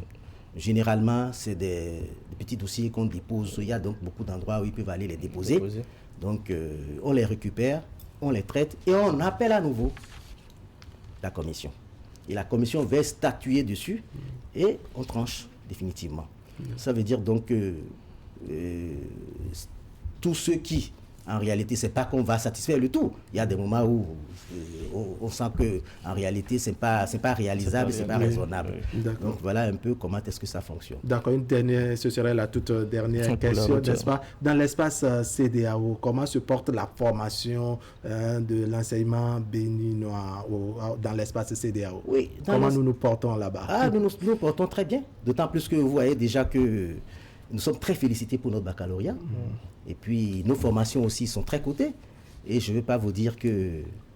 je vais vous dire que je suis le directeur de la formation et de la qualité de l'enseignement supérieur. Oui. C'est moi qui donne les équivalences de diplômes et des authentifications de diplômes. Oui. Et tout bac étranger, pour être utilisé chez nous, a besoin d'être authentifié. Je ne peux pas vous dire le nombre de dossiers de bac étrangers qui passent par moi. C'est pour dire donc que nous avons des formations de qualité très recherchées par tous les citoyens de la CEDEAO. Rendez-vous le 4 septembre. Rendez-vous donc le 4 septembre. D'accord. Machioud Sangaré, merci. Merci d'être passé par ici. Vous êtes, je le rappelle, directeur de la formation et de la qualité de l'enseignement supérieur en République du Bénin. Merci donc pour votre disponibilité. Akime Seydou Seni. C'est moi. Merci. On va ouvrir maintenant le cabinet de Zakiat Latunji pour parler santé. Alerte coronavirus. Le coronavirus est une maladie respiratoire grave qui se manifeste notamment par une toux sèche, le rhume, une forte fièvre, des difficultés respiratoires. Si vous ressentez l'un quelconque de ces symptômes, que faire? Restez chez vous et appelez immédiatement le SAMU au 95 36 11 04 ou au 95 36 11 02 pour être pris en charge gratuitement. Attention, ne sortez pas. Attendez que les agents viennent à vous. N'allez pas dans une structure de santé, ni dans une pharmacie, ni chez votre médecin traitant. Vous contribuez ainsi à maîtriser la pandémie.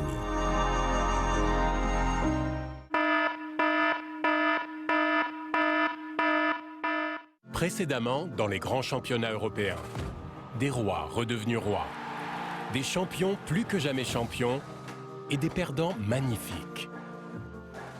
Dans la nouvelle saison, la Bundesliga arrive sur les chaînes Canal+ Sport. Ne manquez aucun épisode des 5 grands championnats européens avec les bouquets Canal+. Avec le décodeur à 5 000 francs, profitez de la nouvelle saison des grands championnats européens seulement sur les chaînes Canal+ Sport. Abonnez-vous vite. Vous êtes de nationalité béninoise, vous êtes âgé de 18 à 40 ans, vous êtes titulaire d'un diplôme de l'enseignement supérieur, bac professionnel, BTS ou DUT, licence professionnelle ou DTS, master ou ingénieur, Vous êtes en quête d'un emploi ou d'une bonne expérience en entreprise en vue de votre insertion professionnelle? Vous êtes immédiatement disponible. Vous pouvez faire partir des 2000 bénéficiaires pris en charge chaque année par le gouvernement à travers le programme spécial d'insertion dans l'emploi. Pour ce faire, rendez-vous sur le site www.psie.bj. Remplissez les champs destinés aux candidats à l'emploi. Inscrivez-vous et soumettez votre dossier. La suite réservée à votre dossier vous sera notifiée par SMS, par mail ou sur votre compte utilisateur PSIE que vous êtes invité à consulter fréquemment. Apprêtez-vous. Nous avons décidé d'aller loin. Très loin pour vous. Avec vous, pour votre santé. Avec entrain et détermination, notre équipe travaille pour vous offrir le meilleur programme de santé et de bien-être à Aramia. Aramia, parce que votre santé compte.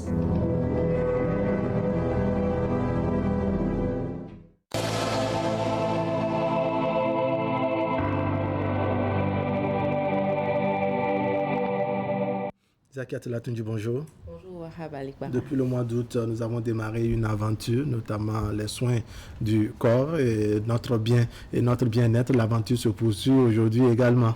Exactement, l'aventure se poursuit à la demande de tous parce que c'est pas très fréquent qu'on parle de cette thématique-là. Pourtant indispensable. Indispensable, on en a énormément besoin pour notre bien-être, pour notre productivité. Parce que quand vous vous sentez bien dans votre corps, eh bien, vous avez la possibilité de dégager énormément d'énergie et donc être plus rentable.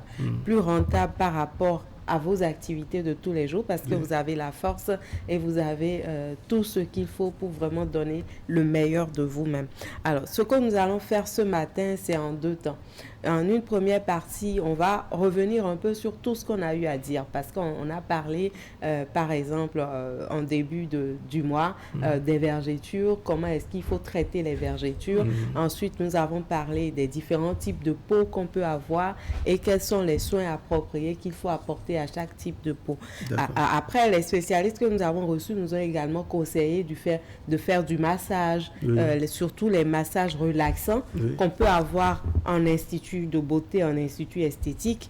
Ensuite, il y a les massages thérapeutiques qui sont réservés vraiment aux spécialistes de kinésithérapie. Et ça, c'est beaucoup plus en formation sanitaire que vous pouvez avoir ces soins-là, ou alors dans des centres spécialisés de kinésithérapie. Mais il y a le massage de bien-être qu'on peut avoir vraiment dans les centres d'esthétique, dans les centres de beauté et autres. Donc, on a parlé du maquillage, on a parlé du démaquillage qui est vraiment important aussi pour nous éviter d'avoir d'autres problèmes de santé ou avoir Cet aspect me paraît non négligeable parce que la plupart du temps, on pense à notre beauté. Je parle de hommes et femmes, il faut le préciser. Parce que justement, il y a des hommes qui se maquillent qui se maquillent. La profession l'exige chez certains, un peu comme moi, il faut le reconnaître. Mais la plupart du temps, on ne pense pas au démaquillage. Oui, c'est important le démaquillage. On en a brièvement parlé et puisqu'on revient avec le même chapitre pour ce mois de septembre, on en parlera en détail, le maquillage, le démaquillage, comment est-ce qu'il faut bien se démaquiller, on reviendra sur tout ça. Mais en fait, pour ce qu'on a eu à dire jusque-là, où est-ce qu'on peut aller pour bénéficier de ces soins? Quelles sont les bonnes adresses en la matière? Parce que c'est bien de faire recours à des spécialistes, mais toujours est-il qu'il faut savoir où trouver ces spécialistes-là, comment est-ce qu'il faut choisir les centres vers lesquels on doit se référer pour une bonne prise en charge. Voilà la première partie ce matin. Et donc, on va écouter notre personne ressource ce matin, Madame Hermione Guidibi, qui est esthéticienne et qui est responsable de l'Institut Étincelle de Gloire. Et elle va nous apporter plus de précisions par rapport aux centres vers lesquels on doit pouvoir se référer pour bénéficier de tous les soins dont nous avons parlé jusque-là. On va l'écouter. Bien-être, il faut déjà que, habituellement ou quotidiennement, vous prenez ce que nous appelons communément les tisanes. Les tisanes, des infusions de plantes. Vous prenez, je ne connais pas son nom technique. Vous prenez le chayo par exemple, vous faites son infusion, vous buvez, c'est un antibiotique naturel que le divin nous a doté vraiment dans la créature. Vous le prenez, c'est bon, c'est comme un antibiotique. Vous pouvez faire des infusions de curcuma avec un peu de gingembre et du citron. Ça vous permet, c'est un bon antioxydant contre la vieillesse et beaucoup d'autres problèmes de la peau que vous pouvez avoir. Vous pouvez aussi vous gommer le corps à la maison si vous avez quelqu'un, parce que le problème qui se pose très souvent, c'est qu'on n'a personne pour nous gommer le dos, pour nous gommer le reste du corps, et d'autres astuces qu'on peut avoir en institut. Sinon, avec un peu de sel de mer iodé et avec un peu de miel, vous pouvez facilement avoir un bon soin gommant à la maison. Vous gommez tout le corps et juste après vous vous lavez avec de l'eau chaude, de l'eau tiède, et pourquoi pas avec une autre tisane. Avec une tisane, vous vous lavez, c'est pour le bien-être. Ça remplace aussi les bains aromatiques, les bains thérapeutiques que nous pouvons faire en jacuzzi, en balnéothérapie. Un peu comme nous faisons pour les bébés en Afrique. Quand un bébé naît, on sait qu'il y a plusieurs plantes qui ont de vertus et les grands-mères agencent ces tisanes-là pour tonifier la peau du bébé, pour éviter les érythèmes fessiers, pour éviter les petits bobos qu'on pourrait avoir au niveau de la peau du bébé qui est hyper fragile et sensible. Donc, vous pouvez faire ces bains-là à la maison. Si vous avez votre baignoire à la maison, il suffit de prendre certaines plantes dont le chayo que j'aime beaucoup, je prends en infusion, je le mange en sauce. C'est un grand antibiotique naturel. Ça fait que je n'ai jamais de problème de peau, je n'ai jamais de douleur. Et même après une césarienne, je prends toujours ma tisane de chayo pour que la plaie puisse rapidement se cicatriser. Donc, vous pouvez faire cette effusion-là, prendre aussi ce qu'on appelle communément, je ne connais pas les noms techniques et scientifiques, vous pouvez prendre le ronton zonzouin, vous pouvez prendre aussi les plantes serpentines que nous utilisons souvent pour la rougeur, niessiquin. Vous pouvez mettre ces plantes ensemble, faire une infusion. Si vous avez une baignoire à la maison, vous remplissez votre baignoire de cette infusion et vous baignez totalement dedans, à chaud. Selon la température que vous désirez, ça va vous détendre, ça va agir sur votre peau. Et juste après ce bain, vous pouvez en prendre aussi en termes de tisane, une fois par mois ou une fois chaque 2 semaines. Vous pouvez le faire pour le bien-être de votre corps. Et vous pouvez aussi gommer votre corps chaque 2 semaines ou 1 mois. Mais à force de trop gommer la peau, elle finit par être très fragile. Et ça pourrait facilement absorber d'autres microbes aussi. Alors, je disais en réalité que c'est en 2 temps que l'émission va se passer ce matin. La rubrique va être animée ce matin. Donc, la deuxième partie est venue avant la première. Et on va se rattraper. Vous avez certainement compris que dans cette deuxième partie, c'était vraiment de nous donner des trucs et des astuces très simples qu'on peut avoir à portée de main sans forcément avoir besoin d'aller en institut avant d'avoir un bien-être chez soi-même à la maison. Conseil de grand-mère, voilà, c'est conseil de grand-mère que nous avons à portée de main. Donc, vous avez compris le chayo, le gingembre, le curcuma, du thé, de la tisane, du niessiquin qu'on retrouve un peu partout sur le marché, du ronton zonzouin qu'on retrouve également sur le marché. C'est indispensable de connaître tout ça. C'est à portée de main, voilà. Mais on ignore leur utilité. On ignore leur utilité. En temps, on a parlé du beurre de karité également sur le plateau qui joue un rôle très important parce que, bon, c'est vrai, en institut, il y a un coût. Mais ce que vous avez à la maison vous facilite un peu la vie, ne remplace pas le soin en institut, mais vous êtes quand même à vous relaxer, à avoir un bien-être avant d'aller en institut. Et il y a une partie très intéressante que moi j'ai aimée parce que vous savez, quand on met les bébés au monde, nos parents ont l'habitude de préparer des décorations de plantes pour laver le bébé, le masser et tout. Et même à l'âge adulte, on peut toujours se permettre ces petits bonheurs-là en préparant vraiment les décorations de plantes nécessaires et en se baignant avec. Si vous avez la chance d'avoir une baignoire chez vous, remplissez votre baignoire comme Madame Hermione Gidigbi a eu à le dire et vous prenez votre bain, le chayo par exemple, en thé, en infusion, en sauce. C'est vraiment très bien, c'est thérapeutique. On dit d'ailleurs que le chayo est un bon antibiotique. Oui. Donc ça, c'est des choses qu'on a vraiment à portée de main, dont il faut apprendre à abuser pour notre bien-être. Oui. Maintenant, le reste se passe en institut. Oui. Et comment choisir ces instituts, on en parle dans cet élément que vous allez voir. On peut avoir ses soins en esthétique dans un institut esthétique adéquat qui répond vraiment aux normes de ces soins-là. Le tout ne suffit pas simplement d'avoir un cadre et de dire je sais le faire, mais cela a des normes requises qu'il faut réellement respecter. Il faut aussi faire recours à des centres de spa, de bien-être. Le spa bien-être, c'est vrai que le spa a rapport un peu à la balnéothérapie, à tout ce qui a rapport avec l'eau, mais aussi il faut dire qu'on trouve aussi de la thalassothérapie qui a rapport un peu plus au bienfait des eaux de mer. On a aussi la saltothérapie qui a rapport avec le sel, l'iode. Bref, il faut se référer à des instituts de spa selon les normes agréées ou à des centres esthétiques selon les normes agréées, à des professionnels de ce métier. Parce que aussi vrai que cela produit le bien-être au corps, à la peau et tout. De la même manière, quand vous avez affaire avec quelqu'un qui est dans l'à peu près, qui ne maîtrise pas le secteur, ça peut abîmer votre peau. Ça peut aussi vous créer d'autres problèmes auxquels vous ne vous y attendez pas du tout.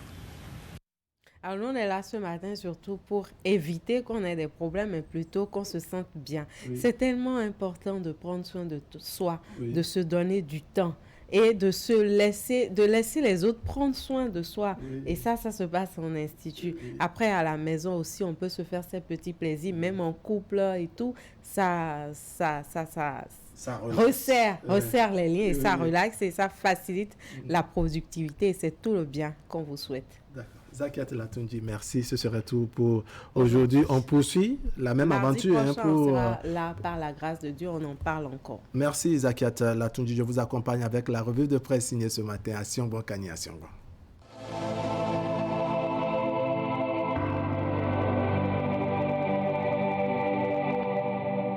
À toutes et à tous, bonjour et bienvenue sur la revue de presse.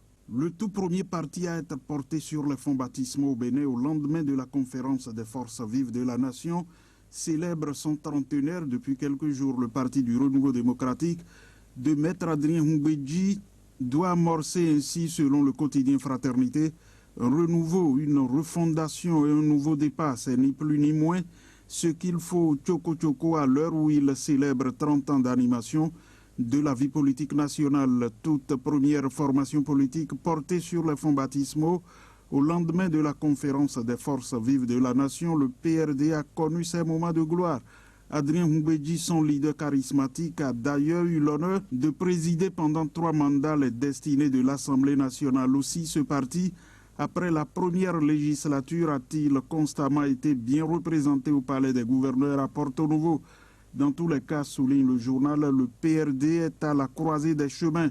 Après 30 ans d'existence et d'occupation d'une place prépondérante dans l'animation de la vie politique, le parti d'Adrien Humbedji n'a pas d'autre choix que de passer la vitesse supérieure. Sinon, à la moindre erreur, ce sera la marche à reculons. Alors, à eux de savoir la conduite à tenir afin de continuer à briller de 1000 feux après 30 ans de vie. En tout cas, estime le journal, c'est un test grandeur nature pour un PRD trentenaire. Et non loin, au palais des gouverneurs à Porto Novo, ça reprend, s'exclame la tribune de la capitale qui relève qu'après quelques jours de congé, les 82 députés de la 8e législature reprennent le chemin de l'hémicycle. Ils y seront ce matin pour l'ouverture de la 4e session extraordinaire au titre de l'année 2020. L'ordre du jour porte sur l'examen du budget du Parlement exercice 2021. Il s'agira en d'autres termes d'examiner le budget prévisionnel exercice 2021. Les travaux de cette session extraordinaire dureront une quinzaine de jours. Mais avant cette session d'examen, du budget du Parlement, rapporte l'économiste du Bénin. Le styliste béninois Charlemagne Nyandoche Amoussou, Lolo Andoche, promoteur de la marque Lolo Andoche et depuis quelque temps du pagne tissé béninois, encore appelé Kanvo, était le lundi 31 août 2020 au cabinet du président Louis Vlavonou. Fraternité renchérie écrit que le président de l'Assemblée nationale, Louis Vlavonou, a reçu en audience le lundi 31 août 2020 le styliste béninois promoteur du pagne tissé appelé Kanvo, Charlemagne Andoche Amoussou alias Lolo Andoche.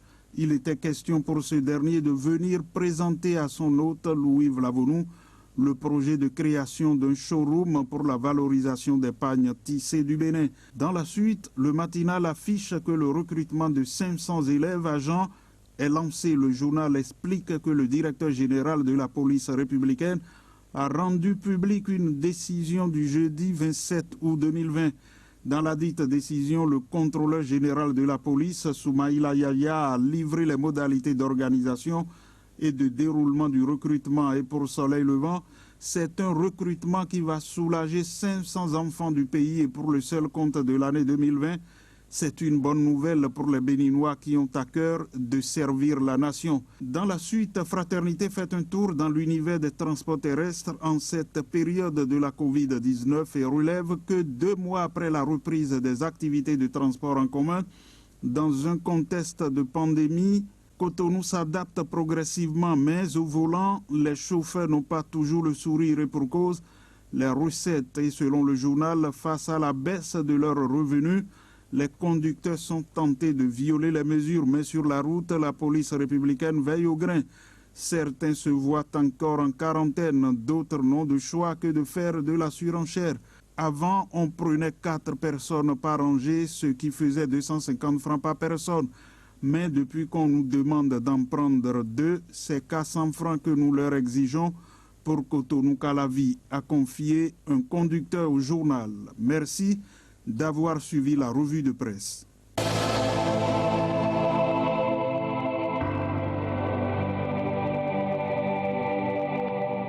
Voilà, le métier de la semaine annoncé ne pourra malheureusement pas être diffusé. Toutes nos excuses pour les désagréments. Ce serait le mot de fin pour l'émission de ce mardi. Merci de nous avoir suivis. L'information continue sur Canal 3 Bénin. On va se retrouver demain pour partager le reste de l'actualité. Allez, portez-vous bien.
Chile sono nyɔnu nɔvi Chile nye Matis Adijatu gã hɔnyitɔ enɔ kpe nukun